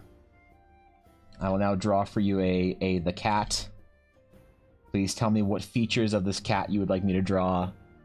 You already have? Yep. There you go. Yep, the man knows. I just got my copy of DRT. Congratulations, dude. Is it in good condition? So I can do Discord app layout. I have no idea how to DM. I'll figure it out though. Ed, are you in my Discord? I'll send you a DM. Why don't I just do that so that you can just respond to it at some point in time? Let's see. Let me make this easy on you. Let's search from user Ed to cute. There you go. Ed to cute. I'm assuming that you are also Ed to cute in as well. Message Ed to cute. Yo. There you go. All right. Now you have access. You're in my DMs, Ed. See all these requests? These are all people I've iced out and said, no, I'm not responding to you, weirdo. So you are one of the rare individuals that has access to my DMs. So send me a message whenever, my friend, and we'll chat. It might be a day or two before I get back to you, unfortunately. But it's on my list of things to do this week is reply to my infinite sea of DMs. So where's General? Where's General? There's General. Okay. All right, we're good. I'm still making creepy religious people. I love how the cloak turned out, honestly. Thanks, dude. I'm glad you like it. I wanted to finish it last week, but we didn't get a chance to, so we have to finish it this week. I think this is probably the last design we're going to do, and then we're going to start drawing some of them, like with like their holy sensors and I think I want to do. I'm not sure if there is like, I need someone who knows more church lore than I do. I want like a sensor staff that is this giant staff that has like sensors hanging from it, you know, or whatever. I don't know, but like I want a staff sensor that like maybe the object itself, the sensor will be the top object, and you'll have like smoke coming off of it. Because what I want from them is rather than like a sensor like having smoke like on the ground or whatever, I want the smoke to be sort of like pouring down around them instead of like just on the ground beside them, kind of thing. But smoke is gonna be an important part of them. Now cover is in a solid black box, and boom, censored staff. Okay, listen, I'm not putting censored bars on them just for a YouTube thumbnail. You can't make me, although I already have, so touche. Materials feel so privileged. Well, I'm honored to have you. Honored to have you in there, Ed. My DMs are a rare thing to have access to. Few people have access to them. Even fewer get replied to. Somebody messaged me about doing work for them, like actual work, and then left the Discord, so I couldn't message them back. I tried to message them, and like Discord just said, you don't share a server with that person, you can't message them. And I was like, oh. So I didn't accept their DM request. So yeah, I don't know. Eesh. That's a yikers, I guess. That's a whoops. Thank you for 100 bits as well, Jerry. I appreciate it. Staff sensor, easy peasy. Yep. Send one of my. I'll send a second one with more clarification. Absolutely. Let me know what you want. I'll tell you about all the different options for what we can do, and all the prices to go along with those. And you can think about it. Pick one if you want to go for a big one or a portrait or something casual. It is up to you, my friend. And we'll jam. It'll be cool. Probably start anything that any projects I take on right now probably won't get a chance to start to the new year. But it'll be like early January. So I hope there's not too much time to wait. Some people have to get their stuff done right the fuck now. And that's I respect that. You want to get it done right now and get it done for next week, then I respect that. Okay. I kind of want this like cloud pattern to be reminiscent of Astral Sages. Almost like there's maybe a connection between them. You know, but you're not quite sure, and you don't really want to ask because you're kind of freaked out by them, you know?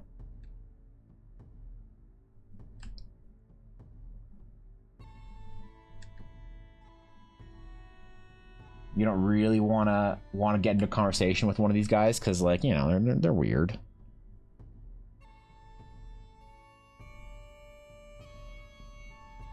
They're gonna try to like evangelize you to their weird cult thingy or whatever. You know how it is, man. You're just chilling. You're just trying to relax and have a good day, and then this like weird ghost cult comes to evangelize you. It's rough out there, man.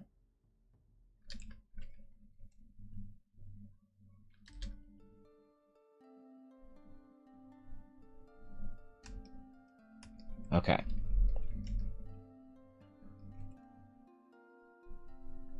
We're just doing quick designs for this. Quick designs. We can be very loose and sketchy and rough. Can I post a link to image for a sensor? Yeah, stream topics would be the best, honestly, because Twitch deletes links on automatic. Campaign doesn't start until January, and we gotta still do session 0, but I know what to play, so no rush. You can't rush perfection, you know? Absolutely. I am an artist that takes my time with stuff. I am an it's ready when it's ready kind of guy. And I appreciate when people have the same sort of idea for quality. You know that quote that everybody attributes to the Mario guy, right? A rushed game... Or wait, a late game is late for a little bit, but a rushed game is bad forever? I think the same thing about art. A rushed art is always bad art.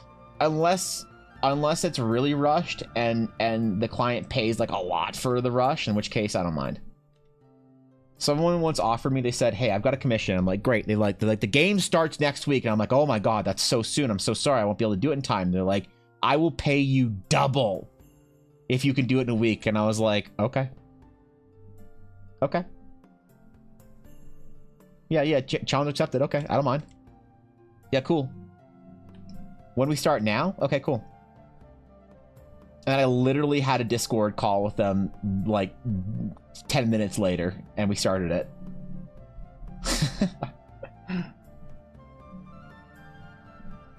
Yeah, I don't mind. Everything's got a price? Yeah, that's true. Well, so when I used to be a graphic designer, I was well known for being the guy that was extremely reliable for last minute shit. So I'd have one of my clients call me and they'd be like, I've got a presentation for the investors in 2 days. And we need all this stuff. We need graphics and info and whatever. And I'm like, all right, you know the drill. And they're like, we'll pay you for your what's your regular fee for rush stuff? 4x. And I'm like, yep. They're like, okay. And then I would work nonstop for 48 hours, and then I wouldn't have to work for another month. And you know what? It worked out. And I was reliable. They knew I was reliable. Art's a little bit different because it's not graphic design. Graphic design, it's kind of just about getting it done. Art requires a bit more attention and love, but yeah, I didn't mind being the guy who was known for being able to do rush stuff. It was fine with me. What's up, Sonia? Wait. Oh, right, the link. Sorry, shit, I forgot. I was like, wait. Okay, shoot topics. Ooh, that's good shit. I like the long chains. Maybe I should do a staff, but maybe the staff. Maybe that's a good idea, actually. Ivalon. Maybe what we'll do is we'll do the long boy staff, but then also have a longer boy chain instead of it being the top. That's a great idea, actually. I like that. Okay, I'm gonna use that. That's a great idea. Thank you. We're gonna do the long boy staff and even longer boy chain. At least we're gonna try anyway. All right. So with these 4 designs, do we have a general look and feel that we like for our church, for our consortium here? We have a couple of designs in here. Maybe we'll do a couple more.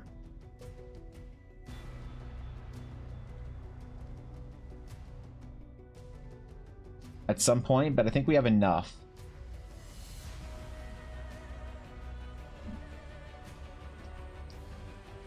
I think we have enough to start, like, doing an actual concept piece with our, like, sensor and stuff. So let's figure out actually what our sensor might look like. Let's do, like, maybe a couple of those. Oh, I forgot to do something with the big circle halo-y thingy. Ah, shit. Maybe we'll do it on this one. Screw it. Yeah, why not? Fuck it. Let's do it. Okay, how do we do this? We do the 12 or 8 pointed mandala. This is the 12 pointed. Let's try the 12. I kind of like how spiky it is. Or no, it's the 10. 10's the most you can do with Photoshop. We're gonna limit our design based on Photoshop.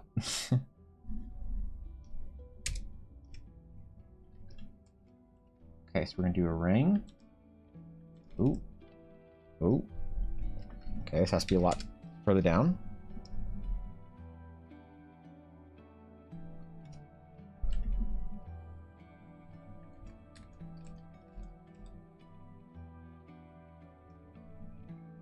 Oh, that's on the same layer. Okay. It's one of those mornings, man. I'm just trying to survive it without making an ass of myself and try and get somewhere with our art today. Is that too low? No, I think it's okay. I kind of like that, actually. Center point being the top of the head. Yeah.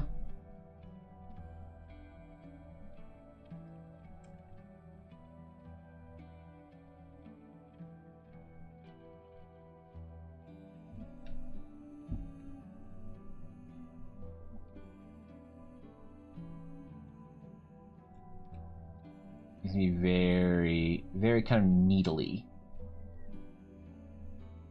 Very sharp, very, very uncomfortably pointy.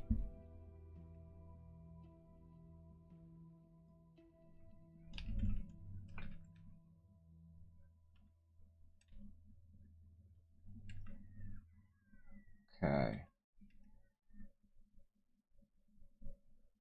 Dude, I'm so excited to get back into doing commissions and stuff on stream.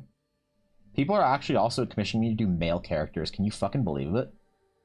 Can you believe it that the era of Evan doesn't draw male characters is going to finally be over when people actually start asking me to draw male characters again? What if Guapo just skamazes on the last minute and is just like, actually wanted a chick? Sorry, man. convert my tall, dark, and handsome to tall, dark, and beautiful. I'll be so mad. I believe in you. Thank you, Ashy. Without you believing in me, what else is there in my life? Having strange anatomy is fun for making up languages they'd speak. That's true. I wonder what language they would speak, to be honest. Their whole thing worships through punishment like they do flagellate. I don't know, actually. I think that they're like... It's mysterious, honestly. Their whole thing is mystery. So when they have people like join their church, join their consortium, whatever, because here's the thing, technically they're a business. Technically they're a business. They're not technically a church, right? So technically they are a trade union. And there's a lot of mystery. They just function and act like a church. But if you ask them, they're like registered in the Shattered Sea as a business. You know? So there's that, I guess.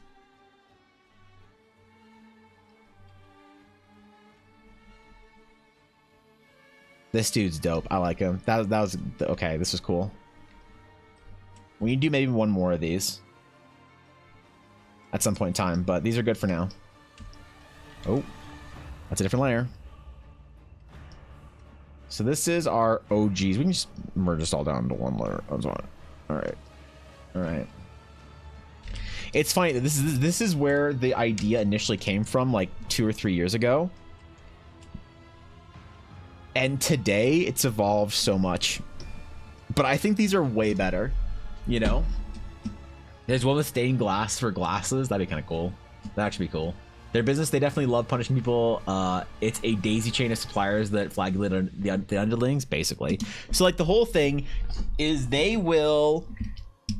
The whole story of how they work is in the Shattered Sea, you have floating islands, and you build your houses and shit on the floating islands, right? The floating islands float via something called sky shards, and sky shards can either be placed in sort of the natural soil of an island, and so you have enough sky shards just in the island then floats. The more sky shards there are, the higher it floats. So in the Shattered Sea, you have like sort of the abyssal depth where like anything below this is basically dead. Nothing returns from below this line of cloud, right? Then you have lots of cloud into the Shattered Sea, and so when you live down in the lower depths, it's very cloudy and it sucks. Here's like the regular landmass and like mountains and stuff. Like this is like sea level, right? But there are islands that float above into the Shattered Sea. Islands that have many sky shards in them, that float far above with grand cities and houses and shit in them. And a lot of them have sky shards that are placed into the island in like a special chamber or whatever, where they place like a big sky shard to make the island float higher. Sometimes pirates or other people will come down and they'll like steal the sky shards in an island before the islanders notice it. Their island starts sinking, and by the time the pirates are gone, their island has sunk, you know, maybe from where it was up in an area where they can like farm and stuff, and they have enough light, all the way down here where their economy is now screwed and they can't farm or do anything. Alternatively, sometimes in order to pay for food or to survive, they might need to sell the very sky shards that make the island float. It's a horrible, terrible decision that a leader would have to make to sink their island, you know, a couple of miles just to pay for food for this season. So desperate islands will call upon the only brokers that they can find that are willing to give them free sky shards, you know, in exchange for as a loan, you know, in exchange for becoming a parish underneath their consortium, right? Strange words for a business to use, but they still use those words. So the consortium will come, they will provide them with sky shards, right? Make their island, you know, float back up to wherever it was they were before. However, they charge a tithe, you know, for being a member of their consortium. They charge a tithe every month, and that tithe is in the form of gold. You pay in gold. You can pay in sky shards, which is kind of funny and ironic, or the tithe taker will give you a reprieve if just by perchance you have a person willing to, join the church and go with them, or, be a member of the consortium, join the business, as it were. And they take them away, and no one has ever seen anyone taken as a tithe ever again. So who knows what happens to them? But that's their whole vibes. They're technically a business. They're not necessarily. They don't call themselves a church. If you say, "Hey, what's your weird church thing doing?" And they'll say, "We are not a church. We are a consortium, a trade union of business people, looking out for the average person within the shattered sea." You're like, "Are you sure you're not an evil church? Are you sure you're not an evil church? Are you sure? Okay, all right." They have no deity that they push. They have no evangelization that they perform. They just simply allow people to join their as a parish in exchange for sky shards. So average sort of stuff coming out of here from your average NA business, right? I don't know how you guys do business in Europe, but in NA, this is how we like to do business.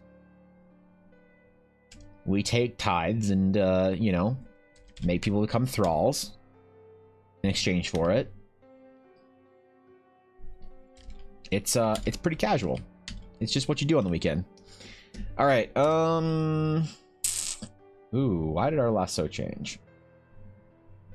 How did that happen? Let's move this around because we want to do some of our sensors and stuff. So let's move this over here. We'll tighten it up a little bit. Why can't I deselect? What the fuck? What the hell?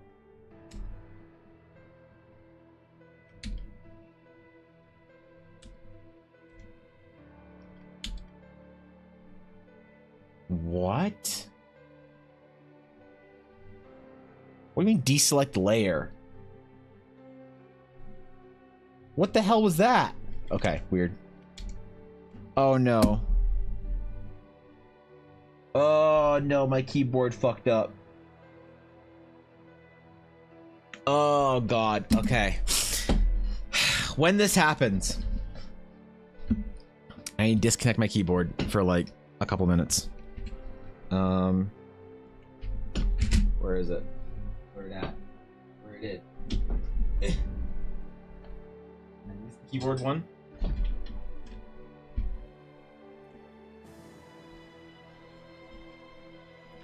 Okay, I've disconnected my keyboard. We're gonna leave it disconnected for like 5 minutes. Okay? 90% of the time, that fixes it. Wait, how do I turn it off as well? How do I turn this keyboard off? How do I turn off? Is this off? Is this off? No. That's off. Okay. Or that's just the light. That's just the light. Where's the off button on this keyboard? Shit. Alright, whatever. Oh, wait. Okay. Turn the keyboard off. And then we'll plug it back in. Plug it back in. We'll turn it back on. And hopefully it'll work. If it doesn't, we're going to have a very short stream day. Alright? This is one of the ghost in the shell fucking things that my computer does that I don't know why. I never understood it. At the pause stream, what's the issue? Like, does it seem the keys do random things or do they do nothing? It's like the keys like remap or something. They like change what they do. So like I hit a hotkey like V or whatever, and it like selects the layer instead of the selection tool. I don't know what happens. I don't know if it's like a macro thing that gets activated. I don't know if it's a Photoshop issue or a keyboard issue. Actually, no, it's a Photoshop issue definitely because my keyboard doesn't change for anything else. I can still type on Discord. I can type on stream. Hockey still work for stream. It's a literal Photoshop issue. Try pushing both control buttons on your keyboard next time. Okay, I'll try that. And when we get back, if it doesn't work, I will try that, and we'll see. We'll see. 2-hour break. Yeah, maybe I'll go grab some more water actually for the 2-hour break. We'll come back and we'll talk about fucking the WoW launch or whatever for a bit, and then see if it works. Okay, BRB.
All right. All right. I'm back. Give my computer, my keyboard a minute or two more, and then we'll attempt to see if it works. Sometimes the control keys, sticky keys, will activate if our elbow or something hits them. Not many people know that, and pushing both control keys will undo it. I'll try if it doesn't work. We'll give it another minute or so. If it's only Photoshop, then it's likely an issue with Photoshop and the keyboard software. Yeah, and like restarting Photoshop doesn't work. Let me just do that anyway. We'll just try it anyway. Wait, I hit save, right? Wait. I did, right? Of course I did.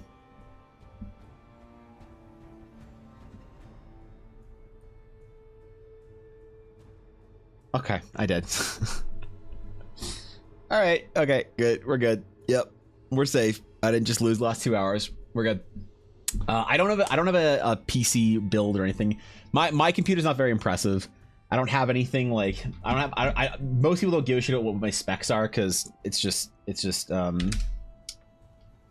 oh, I just tried to type in for my PC. Shit. Yeah, that's rough. So excited to share the season of D with you, Evan. Likely, I'm excited to just go after the D with you, Ashy. We're gonna be the best D hunters this side of Twitch. It's gonna be awesome. Did you decide what you want to play in Season of Discovery, Ashy? Because I have two characters. I have a paladin that I'm playing with Ella, and then I have a huntard that I'm playing on my own. Mostly because I never played a hunter in Classic. I really want to. But I think I might actually try Druid, because Druids were notoriously impossible to level. But one of the runes in Season of Discovery is it makes their Wrath, their main like damage dealing spell, free. And that's the big thing, is they didn't have mana for leveling, but now they do. So mostly just looking for the keyboard model IO. It is, my keyboard is a Logitech. What is it? What is it? A G915. Yeah. It's a 915, so I really like it actually. I got it like recently within the last couple months, and getting the lower profile was really nice actually. So okay, we're gonna try it. We're plug it back in.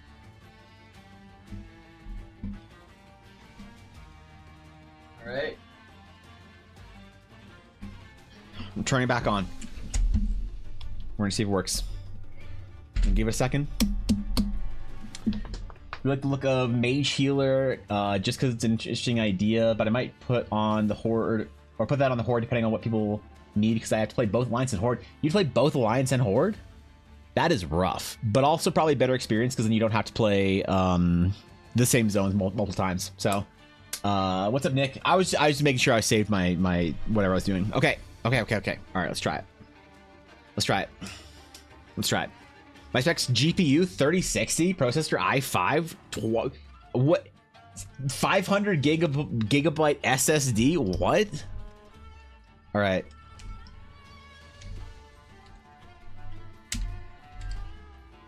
And it works.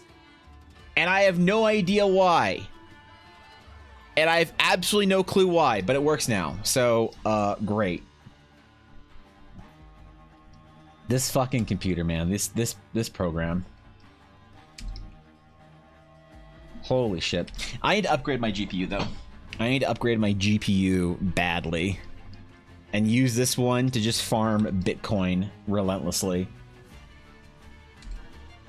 Like all good crypto bros do. That's how I'll pay for my children's university. Crypto farming like my life depends on it. Okay. Sensor time. So, we'll grab our symbol. Hold up. Now we shall make our staffy boys and our sensors. My other streamer friends are on Horde because Shaman. They're playing the Shaman. Oh no.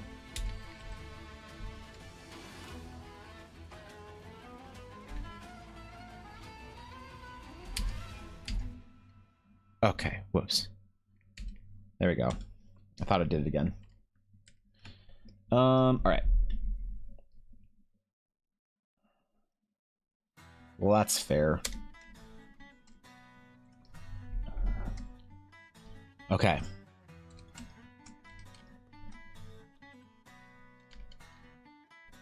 We'll do... It'll have an extra little toppy boy bit and an extra little bottom thing.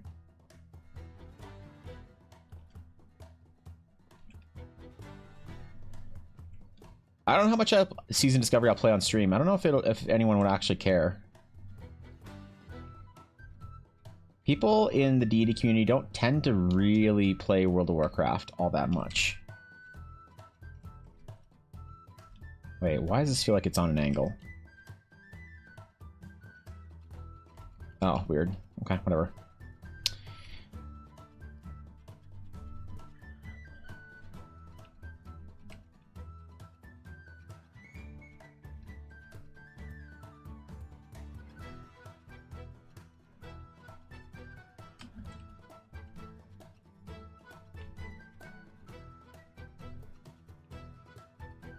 Maybe we do the Halo thing? We can do that too, actually. The Halo is a good piece of imagery, I think.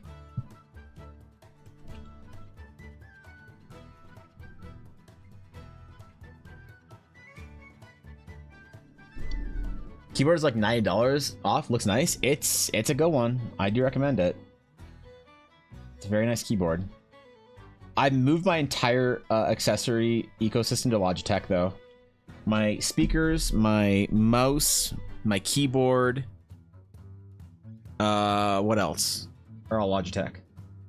Basically, I wanted to remove Razer Synapse from my computer, and I did so. So that's nice. I don't have to deal with Razer Synapse anymore.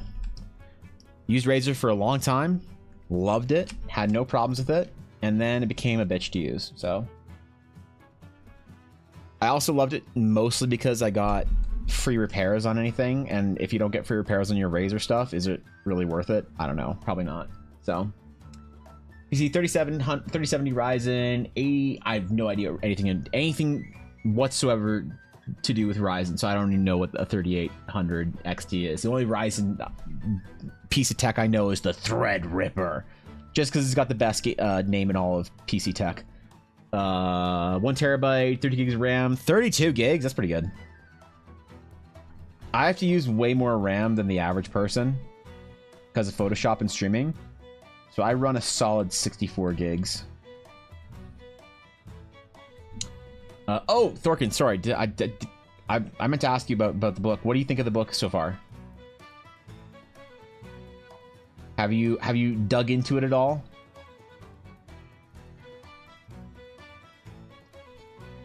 Or what do you think?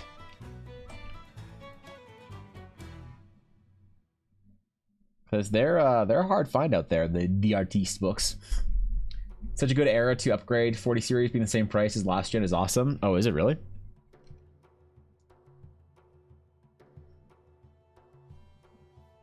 The GPU I want that I might have to upgrade to is...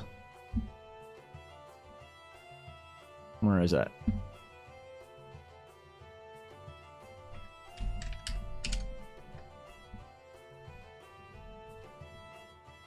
Where it at? Where it at? Where you at? There it is. This is what I need next, all right? My GPU's been having trouble recently. I think there's something wrong with it. When I play World of Warcraft Dragonflight, my GPU is screaming and overheats way the fuck too much. So I don't know what's wrong with it. I think there is something wrong with it, but this is probably what I need to upgrade to. My cooling is good enough that I can always run an overclocked GPU. It's never a problem.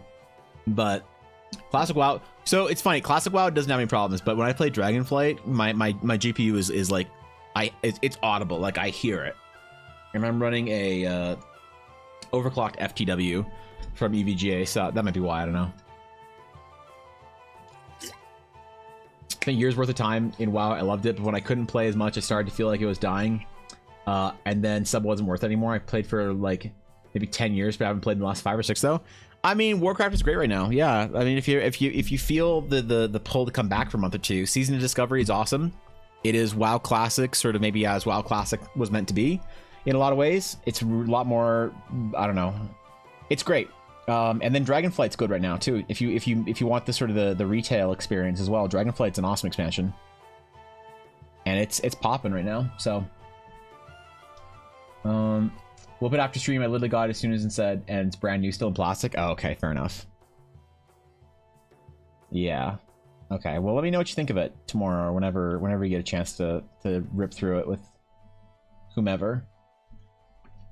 Is it enough to play Classic WoW? Classic WoW's pretty... Yeah, the requirements of Classic WoW, though, man. Depends on if you're on Asmongold server only, Ashi, but we already knew that. What is GPU? Even like 20 series should be good enough? I don't know. Like I don't know what's wrong with it. I think that's why I think something is actually wrong with my GPU. New WoW is pretty GPU intensive, though. Like modern WoW. So you got to be careful. If you're running big boy Warcraft, you got to have big boy GPU.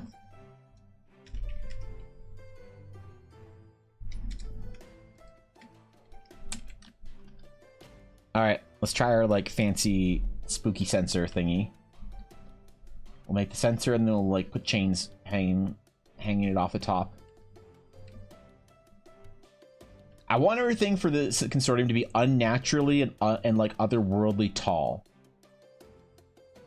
Tall and sharp. It's like a big theme for a lot of like religious iconographies. Tall and sharp shit or whatever. Did you enable ray tracing? Even while ray tracing takes a lot? I did, yeah. So that might be it, but I don't know.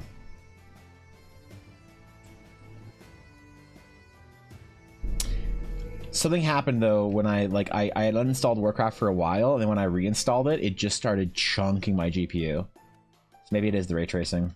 Who knows?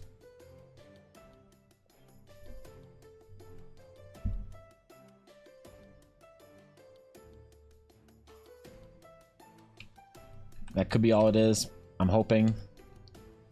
But I also, you know, I accept that I need new, like, I don't bitch about when I need new, like, hardware or software for my business and computer and shit. Because, like, you just need it every once in a while, and it's, like, necessary for my survival. So I just, like, I finance it and move on, you know? It's a necessary expense. If I need to buy a new GPU, I'll just finance it and keep going.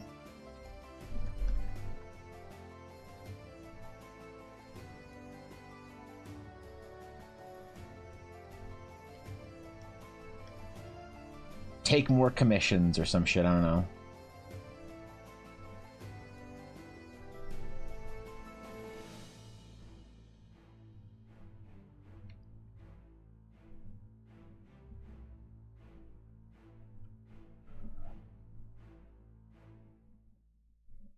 We'll have our little slits for our smoke.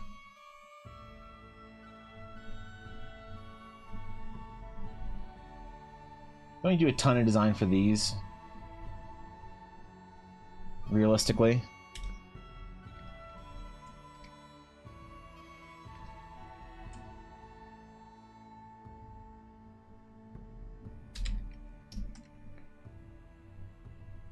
Okay, so get our chain brush.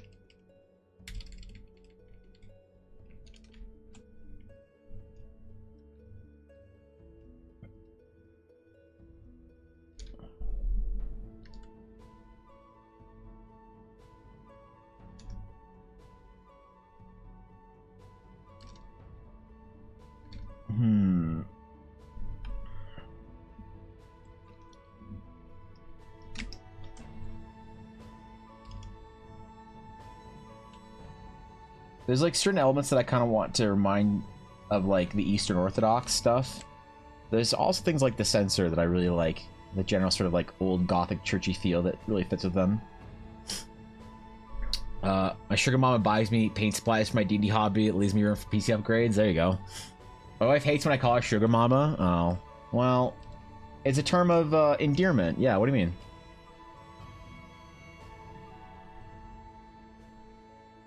Yeah, it's...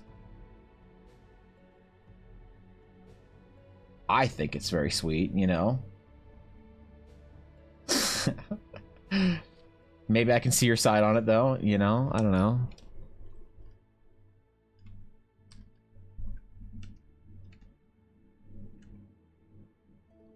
I guess there's other perspectives.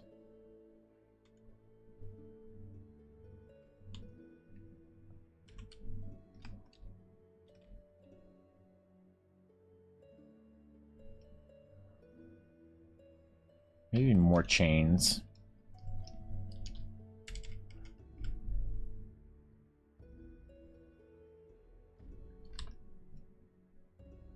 Yeah.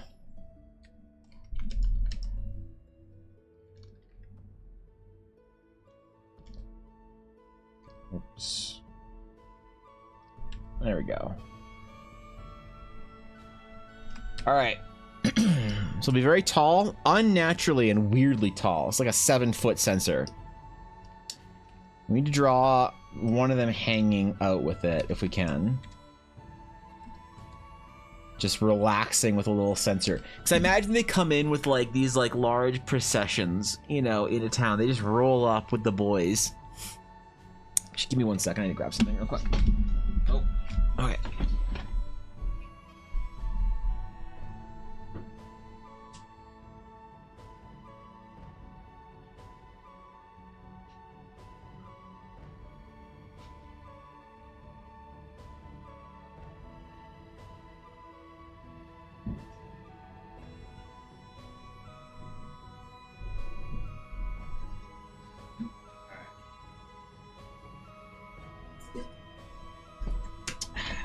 All right. All right. But yeah, imagine them coming in with like these big long processions with like their big carts of sky shards that they just sort of like roll up to town with and dole them out like they're heroes or some shit. I would rather have all your fingers split into 3 smaller fingers at the second knuckle, or have all your toes merge into 1 big toe. Dude, I would love to have the toe hoof. Could you imagine? Could you imagine? You can make all the furries so mad. Extra fingers? I feel like my fingers already fing well enough. You know, I don't know. I don't know how you feel about it, Dad. I've never been lacking of finger dexterity. I can hold a pencil. I can play World of Warcraft. What else do you need? Besides that, then you're just an eldritch monstrosity. And if I become an eldritch monstrosity, then I'd probably be better friends with one of my mods. But, you know, besides that, it's like some D&D shit or whatever.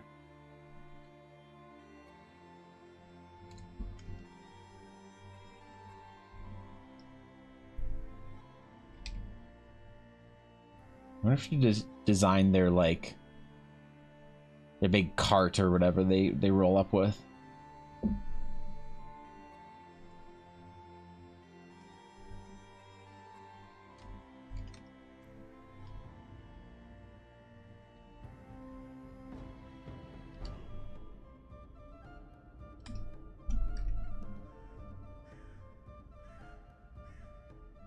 Give it like a texture to it or something, you know?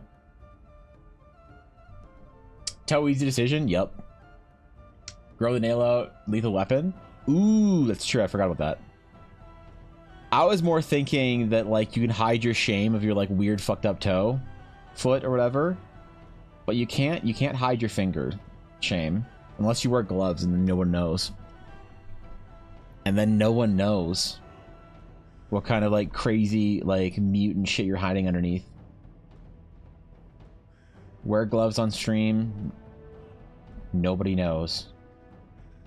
Say it's for drawing at your tablet. Everybody knows it's bullshit. Everybody knows there's some secret to hide or secret to hold or whatever.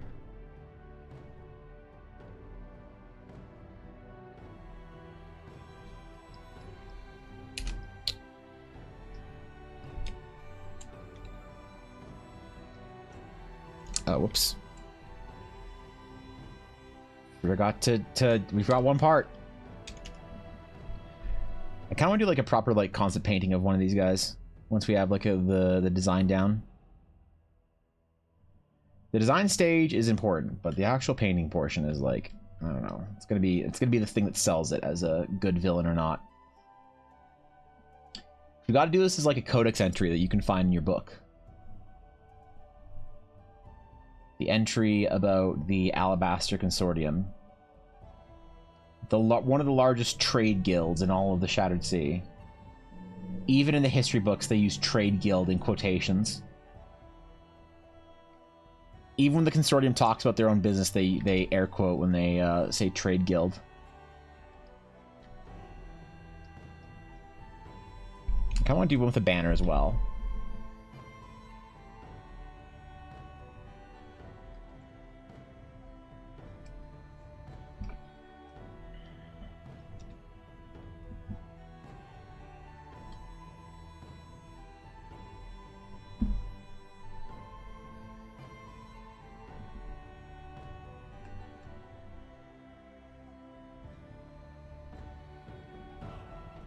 So we'll do both. And we can have a piece of art with both of them. One holding the banner and one holding the sensor. I can't wait for Dashto to finish the music for it. If he does, I don't know. There's like no pressure for him, obviously, but if he does, it'd be fucking pog. Have you heard the tale of Darth Boy the priest? What the He fuck? was turned into a staff, then censored. Now nobody can find him.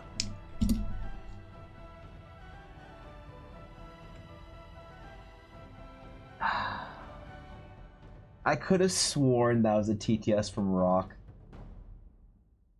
I was about to be like, yo, what's up, Rock? Oh, God. Okay. Okay. Alright, thanks for that, Durga. Thanks for the 100 bits, man. Thanks for being one of only 2 people tied for the biggest bit supporters of the entire month. It's to your credit the stream survives, so thank you. There it is, man. Bit leaderboard mafia over here. I appreciate it. Appreciate the Rockford author call out too. That's good shit as well. There you go.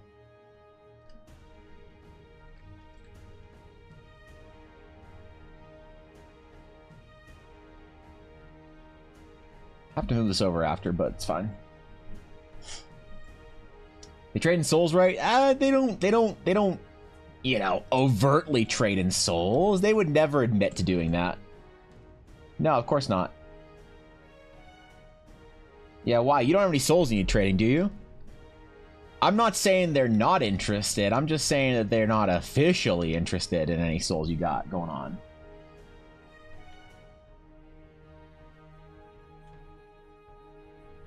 They're like, souls, pause champ? Y'all got any souls over there? If the Sky Knights come knocking, they don't know nothing about no souls, okay?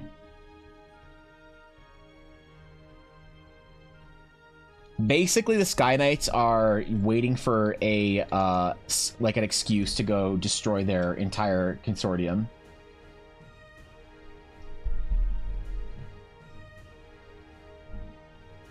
They're waiting, man. They're just waiting. They're like, give me a reason. Give me a reason, you piece of shit.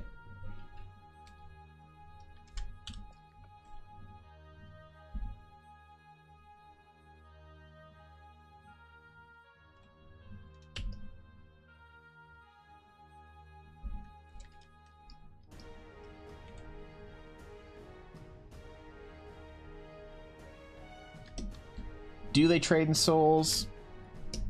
I mean, it's kind of one of those things where everyone sort of knows, yeah, it's a thing. But, you know, to overtly accuse them would be diplomatically very bad. Because the thing is that a lot of they act sort of as a bank too for a lot of the big guilds. So the guilds like use them knowing that they're sort of like villains, but they have like no choice in a lot of ways. It's kind of like the trade relationship that there's lots of like IRL trade relationships. This will get Guapo like you know, this will get him all worked up and shit. But there's like, you know, IRL trade relationships that make things complicated, where like one country's actually like pretty evil, but another country relies on them for their economy. So they kind of let a lot of evil shit slip, you know, even though they can't overtly like be okay with the evil shit. And people are like, hey, how come you're buying oil from these people or buying this from these people? They're evil. It's like, yeah, what are you gonna do, you know? It's kind of like that in the Shattered Sea. Yeah, they're evil, but also you need sky shards, man. You need to be able to buy and sell sky shards sometimes. So you're gonna look the other way on some things. And unless they do something overtly and officially evil, then you kind of don't have to call them out. And then even when they do something that's overtly and officially evil, you just condemn them, you know, air quotes. Right? They can turn people into soul coins? That'd be dope. Atari's a worthy opponent? Yeah, there you go. Are the Sky Knights the Astral Knights or a different organization? The Sky Knights are a different organization. They are...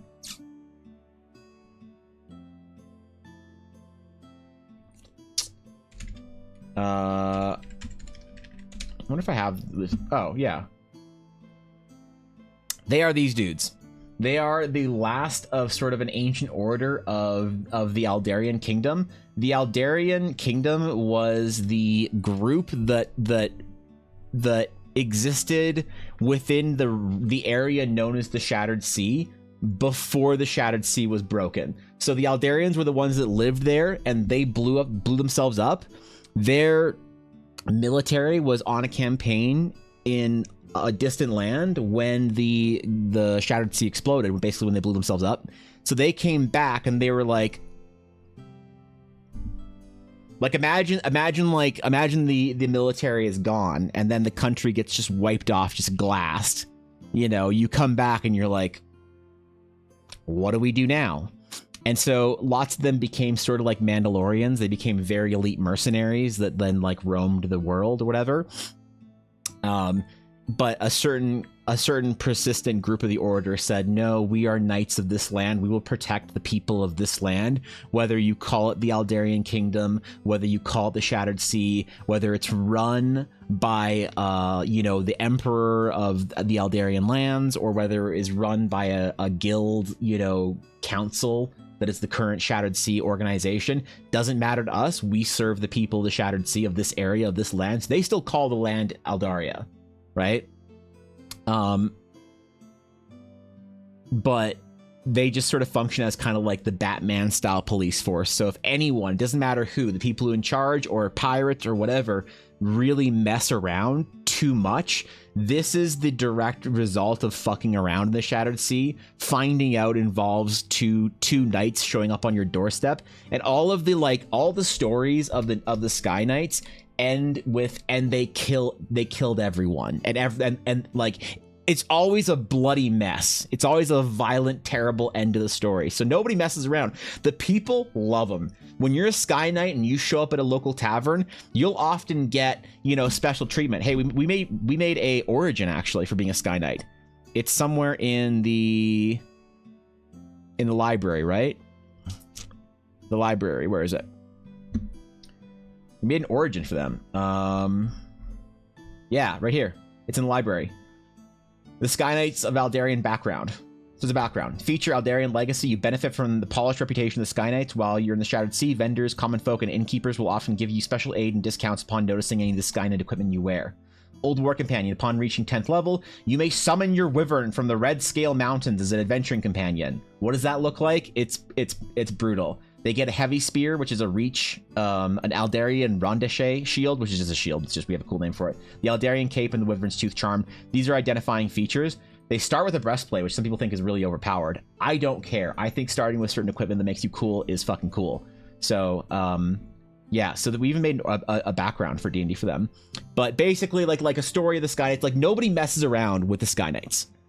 You're gonna play one, would you play a fighter paladin? They are only fighters, I believe. I think we said you have to be a fighter. Maybe did we allow paladins?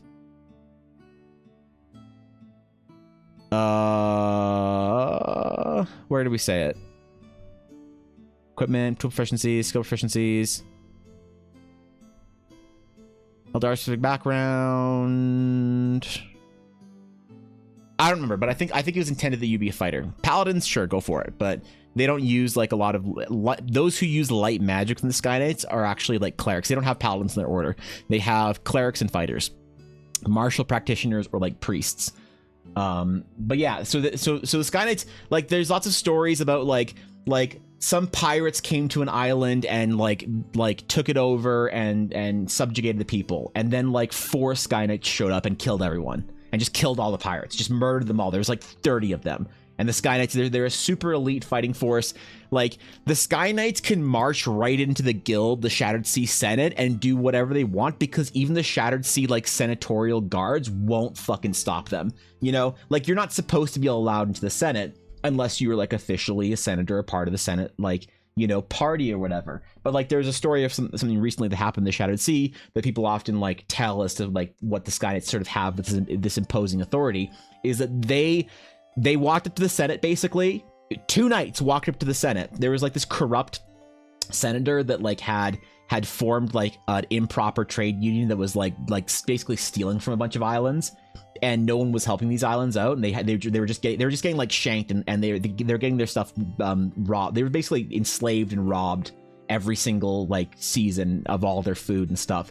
So the Sky Knights like basically showed up at the Senate, and the Senate guards, there's like 10 of them there. They're not supposed to let anyone in, but they saw the Sky Knights and they all just kind of like looked the other way and just like stepped aside. They don't want anything. And the Sky Knights went up every single level of the Senate. There's like 10 floors of the Senate. They went up every single level of the Senate, each time passing a group of guards that aren't supposed to let anyone past under any circumstances. And the guards every single time just said like, nope, we're not getting involved.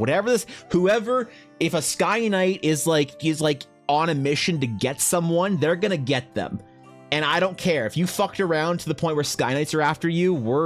It's like Batman showing up at your fucking whatever. So they all just like stood aside until the Sky Knights got to the actual like senator's office, to which they had like 20 thug crony goons with them, whatever, as their senatorial staff. And how do the stories end? And they killed everyone, and the Sky Knights were seen dragging the senator, you know, out of the fucking Senate, kicking and screaming and crying.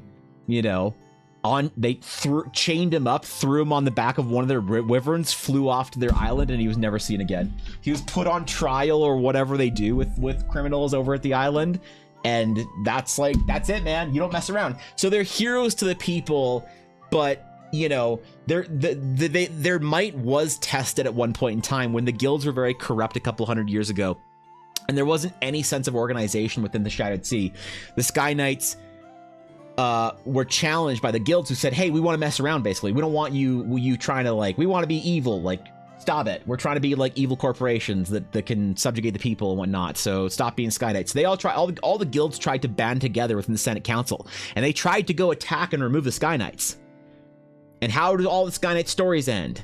And they killed everyone. They hired mercenaries, they hired bandits, they hired privateers. They had a fleet of like 10,000 people across 1,000 ships flying against the Sky Knights fortress, to which the Sky Knights emerged on their wyverns and just destroyed the entire fleet, and sent a message that has lasted for hundreds of years in the Shattered Sea, that they cannot be challenged. But for some reason, some strange reason, the Sky Knights don't really challenge the consortium. It's very strange. There's something going on there. There's like a strange, maybe sense of fear there with the consortium. I guess you have to play the fucking game to find out. Who knows, man? Let's go. But yeah, they're different than the Astral Knights completely. They're something we built a long time ago.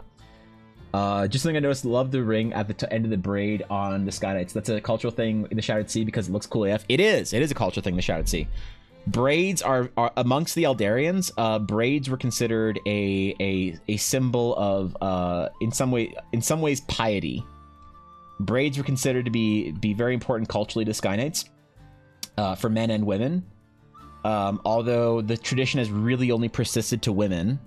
So you don't see a lot of dudes with braided hair anymore, but the women often put ornaments in their braids, such as the ring, which has some connection to this ring. Rings are an important part of Eldarian lore. Who knows why? That's crazy, man. Who knows? I guess you'll have to read the book or some shit. I don't know, man. I am beginning my contribution towards one ticket towards reserving my spot in the Sky Knight game. What do you mean the Sky Knight game? You want to be a Sky Knight? Okay. Ella played a Sky Knight background character. It was pretty cool. Yeah, all right. I'll run a Sky Knight game. Why not? Fuck it. Yeah, you can pay to win your way in. I'm down. Hell yeah. Wait, what badge do you have? Aduria, what badge do you have? Do you have at least Alexandrite? Oh yeah, you have at least Alexandrite. Okay, you're fine. You're in. Yeah. If you've got an Alexandrite Crumb, man, you get to play. You're just in. You've microtransacted so hard that if you have an Alexandrite Crumb, you absolutely get to come play a game at some point in time when the testing starts going. Everyone, dude, the first games are pay to win. Let's fucking go, man. No, I'm kidding. Relax. My games aren't gonna be pay to win, okay? Just the first ones. Full Fighter Party. I want to see it. I want to see Full Fighter Party. Everyone is a Sky Knight background. The Sky Knights are really intense. You know, they don't talk a lot. Part of their whole design is that they don't show their faces because they're supposed to be sort of like faceless arbiters. You're not supposed to be a person, an individual. You're supposed to be a Sky Knight while you're in the Sky Knights. You're just supposed to be able to speak to people. That's why your mouth is uncovered, so that communication is still like the communication and decrees can be issued from the Sky Knights, but they're not seen as having like individuality or personality. You know. John Wick shows up at your hotel, the one seen in the last movie. Yeah, more or less. It's like an entire night guild of John Wicks. Don't fucking kill their dog, man. This I'll be level 20. No, the level 20 Maro is a rare thing to happen in my world. The highest level like NPCs in my game, because of the way D&D does magic and progression of it, the highest level NPCs are probably like 15th level ish. If you have too many NPCs in your world that are level 20, then I feel like the actions of individual players and individual like, you know, parties is kind of inconsequential, because you could just have a level 20 wizard snap their finger and everything that you do is like it's hard to save the world when you have level 20s running around, in my opinion. But you know, Sky Knight versus Sky Knight, the most silent party ever. Yeah, that would be the most silent party ever. No one says anything. Everybody's just like, everyone just communicates in various grunts and nods.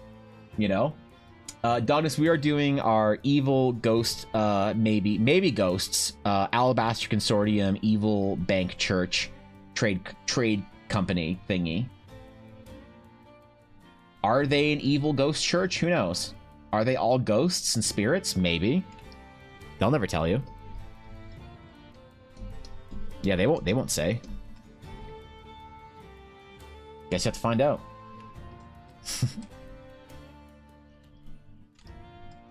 But really, I mean, it's kind of obvious, bro. It's kind of obvious.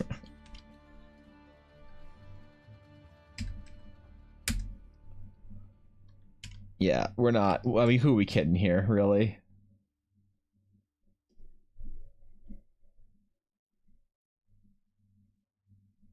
They're not fooling anyone. You know, they're all ghosty boys.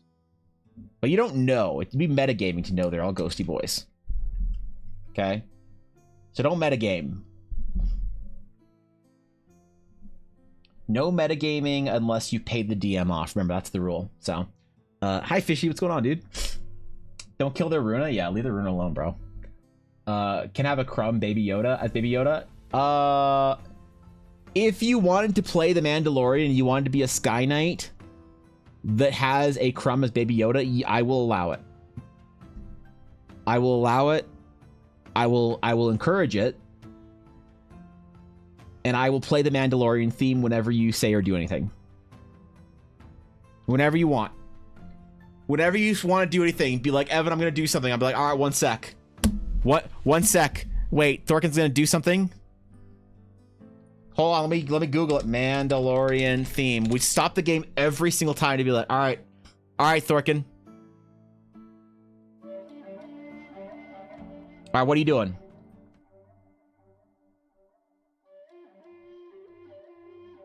All right, it's too much. Disney's gonna come after me. Yeah, Disney's gonna copyright the entire fucking VOD now. Jesus Christ. God damn it. I'll allow it. Why not? Of classes fill in the fantasy of other typical classes, like an order of fighters, which with a few clerics in their ranks, they act like roaming arbiters. Kind of. I mean, a Sky Knight cleric, like the clerics, so the clerics actually have personality. Hold on, let me show you a cleric. The clerics are allowed to have personalities and are allowed to talk to people. Let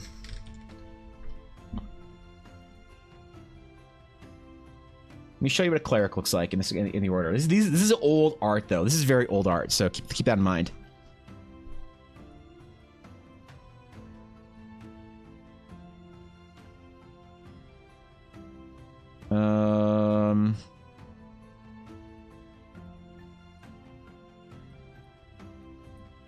Hold on, let me go through the whole list here.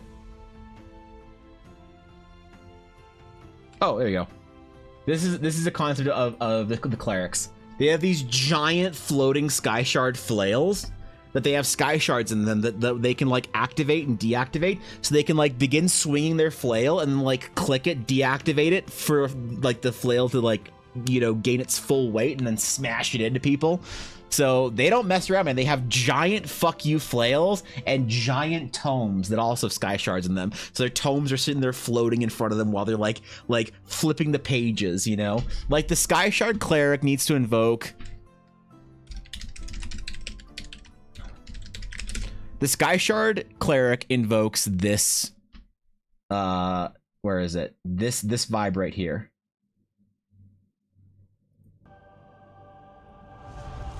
Right here. This is a Sky Shard Cleric.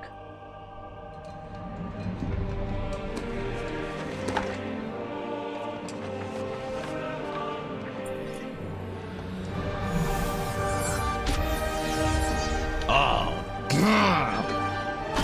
Paladins!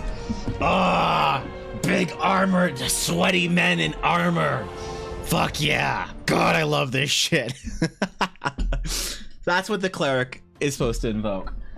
You know, that's the vibe, right? You should hotkey that shit. So I should. My right, modifier, that's a 30. I should. Plus, wait. Plus your modifier, it's 30. Holy shit. Minako, thank you for the 30 months, bro. Appreciate it. Cheers, dude. Thank you, Minako. Welcome back to the stream for another month. That's a long time for forgetting to cancel your sub. Thank you, dude. Hope you're having a good time. Good to see you. Thank you for the sub, as always. Music starts playing. Sky sits down after a long day. Yeah. But why allow clerics, not paladins, is like a strict rule-filled society. It's yeah. So basically, the whole idea is that part of it, Ed, is that the order was always very anti-magic. You had two sort of competing back in the old Eldarian days before the Shattered Sea blew up, more or less. You had a very advanced sort of like aristocratic kind of like mage, like caste, whatever, like aristocracy, and then you had the warrior class of individuals, right? And now they competed for a long time, but then they sort of were united at some point in time under their like long-standing imperial structure, where they were both like given sort of autonomy, where you couldn't like they basically fought it out, and they realized that it doesn't matter how good you are at magic, a big dude with a spear can still kill you. It doesn't matter how good you are with your spear, a dude with a firebolt can still kill you. Like they basically fought it out for a long time that under the Imperial, one of the reasons why their empire was so strong is because they united, they gave autonomy to and united these two sort of factions, but they were strictly sort of culturally divided, where it was seen as like weakness under the magic casters to be like very physically fit. It's like, oh, you need to walk places. Oh, you can't float. Oh, you must be a pathetic, like, non-magic user, right? But then you also had the warrior class where they sort of like despised the use of magic. The practitioners of magic weren't part of their society or their group or whatever. But they did have room sort of for priests and clerics within their order that still provided sort of a different type, like a workaround of magic in clerics. So these clerics are not considered to be knights. They're considered to be like a assisting, still you know, respected, but not like trained in the martial ways that the knights are. The knights are trained in the spear and round shield. They're trained to ride wyverns. Clerics don't ride wyverns. They don't get trained with the spear and shield. They're trained with their flail and their holy abilities. So it's much more of like a classic fantasy archetypical priest than it is a cleric. When people say cleric in D&D, they often think of like, oh, I have a big hammer, I hit things all the time. But like the archetypical cleric in most video games and fantasy doesn't hit things almost at all. They're not a big armor wearing, you know, big brute. It's more like a World of Warcraft priest. So it's more like cultural kind of thing in there. So that's why they don't have paladins. They don't have a group within their sort of culture of their order that can sort of obtain mastery in both fields, and both like a there is an offshoot. There's a whole history of the Sky Knights, and it's a big fucking World Anvil article. But there are paladins that are sort of offshoots of the Sky Knights, but they're like kind of a different thing, and they do their own thing. There are also Sky Knights that are sort of an offshoot that are very anti-magic in any form. They don't even have clerics in their order, and they have this whole storyline of they went around trying to purge the world of any knowledge of their previous mage magic users that they had, and they're a whole secretive thing. It's a big ass long story, but yeah. High wisdom, low int. May I show you a map my friend made for his first ever game as a DM? Sure. Post it. Let me. I'll take a look at it on our next break. Need to walk places. Weak. Yeah, weakness. You don't have a flying disc or a $50,000 chair. I had the priest over the cleric personally. Yeah, I mean, it's that kind of archetype of like a holy caster, a devout caster. So they're seen as sacrificing. The clerics are seen as sacrificing. They're seen as people who take on the sacrifice of like the stain of magic onto themselves in this sort of pious regard to support. So whenever somebody is chosen basically in their calling, yo, Anna, thank you for the full year sub. Holy shit, dude. Thank you, man. Thanks for sticking with me and for getting to cancel your sub for an entire year. Thank you. I'm honored. Seriously. Thank you. Holy shit, bro. That's a long time. Well, actually, you have your badge now. You have your full Dragon's Claim badge. So there you go. Early Merry Xmas. There it is, bro. Thank you. I appreciate that. Thank you. Damn, man. That's a long time. Anyway, so yeah, so sorry. So they are considered as, when somebody takes on the calling of a cleric, they're sort of like almost mourned or grieved for. It's like, oh shit, this person's gonna go be a cleric. Like, good for them. They're taking one for the team. They're sacrificing their sanctity as a fighter, as a mortal, as a person within our order to take on the magical arts. Like, they're kind of honored for it, and kind of like, you know, it's this whole sort of like self-sacrificing thing. Like, people don't want to be a cleric in the Skynet order. They're called to by the magical forces of the world, and they take on the burden, and they sort of like do things to like keep themselves away from magic. Like they try and like still train a lot and keep their bodies in incredible physical shape so that they don't ever become weak and pathetic like the magic casters were in the Aldarian. So it's like they train with the others, and like you'll have all the gym bros being like, come on man, you got that last rep in you. They'll try and make sure that the clerics are like as buff and physically fit as possible. They don't get to train in the martial ways, in the martial fighting styles that the knights do, because again, it's seen as you have to keep one thing away from the other culturally. But they're sort of they're encouraged to keep up their like strength and their body and their physicality so that they never become weak like the magocrats or whatever. So I don't know, it's its whole thing. There's also no lineage. People from the Shadowed Sea join the order. Like anyone can join. the Knights of Aldarion. You join for like I think you have, when you sign up, you have to be between a certain age and a certain age. It's like I don't know, like 15 and 30 or whatever, and you join for 10 years. You join for 10 years, or if your companion wyvern dies, you're allowed to leave the order. You're allowed to leave because it's seen as like your companion wyvern. You're sort of pair bonded for life, or you know, if your wyvern is like, there's certain times where like a wyvern. So like for instance, okay, Ella's character Alara, she was a Sky Knight, and she came to the order, was a young knight, trained up, got her wyvern because another knight had died, and their wyvern didn't have a rider, so she was given early, like she was allowed to ride a wyvern early, and they're like, hey, so you'll ride with this wyvern, you know, until the remainder of his days, and then you'll bond with a new wyvern, whatever. It's a whole thing. But her wyvern basically was like heartbroken that his rider had died. So she you know, the wyvern like basically wanted to retire, and so when the wyvern did retire, she didn't want to bond with another wyvern, so she like left the order, right? And that's why she's an adventurer. And that was her story for her character. Ella's home, and so is Yuna. Okay, that's great. Yuna has Borks. So yeah, it's a whole thing, man. Can I be a Forge Cleric Sky Knight? Sure, man. Why not? Go for it. There'll probably be like a Sky Knight Cleric subclass at some point in time, but you can do whatever you want, bro. You know? They're like a summoner in Final Fantasy 14. Yeah, it's a burden one carries. It's not like a big thing anyone hopes or aspires to be in the order. It's a burden that like you're willing to be a cleric. Now there are some people that like, obviously not everyone feel like the Shattered Sea is a big place, and so you have people that sort of are indoctrinated into the Sky Knight order, you know, the way you'd have indoctrination to any sort of like order. Or hi, what's up? What is that? Are those toys for Yuna? What the fuck did you buy? What is this shit? She's losing her mind. It's a bag full of toys that she has to open it. Has she chewed this yet? No. It's clean.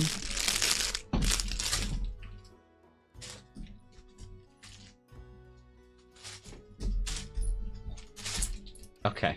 All right. There's a new pet store in the city. Is there? You went there? Yuna, sit. Okay, go. Yeah, thank you. Yeah. All right, she's doing her thing. Okay. She hears crinkles. Yuna's a crinkle enjoyer. If her toy crinkles, she's happy. They had toys that you could put new water bottles in. You can put new water bottles in? Yeah, like so you could put a water bottle in it and would keep it from them getting an actual plastic. Oh, so they can crinkle it. Yeah. That's genius. Yuna loves... Okay, all right. I wonder how long it's going to be before she rips into it and gets the toys out. Because there's like a candy cane, a gingerbread, and whatever... And a present in there. So there's other toys inside the toy. So, all right, good girl. I got fabric. You got fabric for the tablecloth? For the table runner for the conventions. Okay. I have to go over and make it. Oh, that's fine. Yeah. They're going to do 20 Cool. Love you too.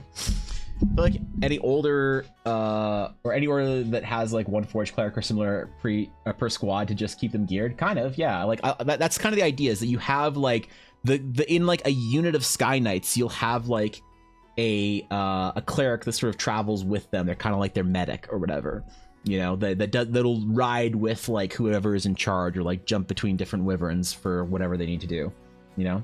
Being cleric like Sky Knight's similar to being a healer main in an MMO. No, you're not just a punching bag for everyone to blame. It's like a yeah, it's not as bad as being a healer in an MMO. Certainly not in classic WoW. So her dogs and cats like the crinkle because it mimics small animals' bones breaking. Yeah, it does, and that's why she's not a squeak enjoyer. I mean, she's okay with squeaks. Squeaks are the cries of dying animals. She's more into the crinkle and the crackle. So yeah, she's definitely a vicious, like, she's a ratting dog, and Yuna is a vicious small dog when it comes to her toys. She's so sweet. She's never growled or shown any aggression to us whatsoever, which is weird because I grew up with a dog that, like, you know, would snap at you if you like did something it didn't like or whatever, you know. Yuna's never had any aggression towards Elle and I or any other human whatsoever, or a dog. She just has never done it. But she is vicious when it comes to small toys that crinkle. It's like a half squire, half quartermaster, kind of. Yeah, like a chaplain. Yeah. We're getting the right ideas here. But I do want to make a cleric like subclass for the Sky Knights at some point in time with like special powers. What it's gonna look like, I don't know. I don't have it really figured out yet. But I don't know. Rad dogs are vicious. Yeah, she's 3/4 Yorkie. She's only a quarter Maltese. She's a Morkie, but she's only a quarter Maltese. That's why she has like Morkie ears and lighter color or whatever. So, if you're all nerds, would a snakebite creature be a cleric or something else? Maybe a warlock? Probably a warlock, I think. I don't know. I like the idea regardless. Okay, I need to go. I'm gonna be doing a bit of a shorter stream today and tomorrow probably. I'm still recovering from. I had to go to the hospital and do a bunch of tests and shit on the weekend, which sucked. Who knew they scheduled stuff on the weekend? But so I'm still pretty exhausted from that. I slept all the last couple of days, which was awful. So I do need to do some work and some other things today. Maybe take a bit of a rest because I'm still a bit winded. But I'll be doing. I'll be playing Warcraft tonight. Hopefully with Ella. Maybe we'll stream it. I don't know. I know Ella wants to stream a bit of Warcraft, so we'll probably doing that tonight or tomorrow. But either way, thank you for chilling with me today. Thank you for helping me design the order or the Alabaster Consortium. Yeah, man, we need to make a World Anvil article. This is why I need to hire somebody to do like World Anvil articles for me, so that I can like they can just be watching my stream and just like make the article while I'm talking about it or whatever. And then at the end of stream, it's like, oh shit, here we go, we got the article, you know. And then whenever I talk about it, they like add to it or whatever, you know. That'll be one of the expenses that when I'm like a bigger streamer and I have like a big sub count, that'll be one of the things that I'll try and like maybe hire a mod to be the lore mod, you know, to whenever they're here or I'll give them VODs and they can like write it down to lore or some shit. I don't know. Either way, always being tortured by Foe 76 at the moment. Tell Olin to play World of Warcraft with you. If you pay well, I'll be there. Love to write. Well, there you go. I'll need somebody. So I don't know. I'm looking forward to it. That's like down the road. It's I don't know. Either way. So anyway, I hope you enjoyed your stay, even if it's just for the day. I will see you tomorrow. Oh yeah, sorry, Miniko. I'll look at it tomorrow then, because yeah, Ella's home now, and I didn't realize it was already 1 my time, and I was gonna get off just before 1. So have a great rest of your day. Hope you enjoyed your stay. I'll see you tomorrow. Until next time, my friends. Farewell.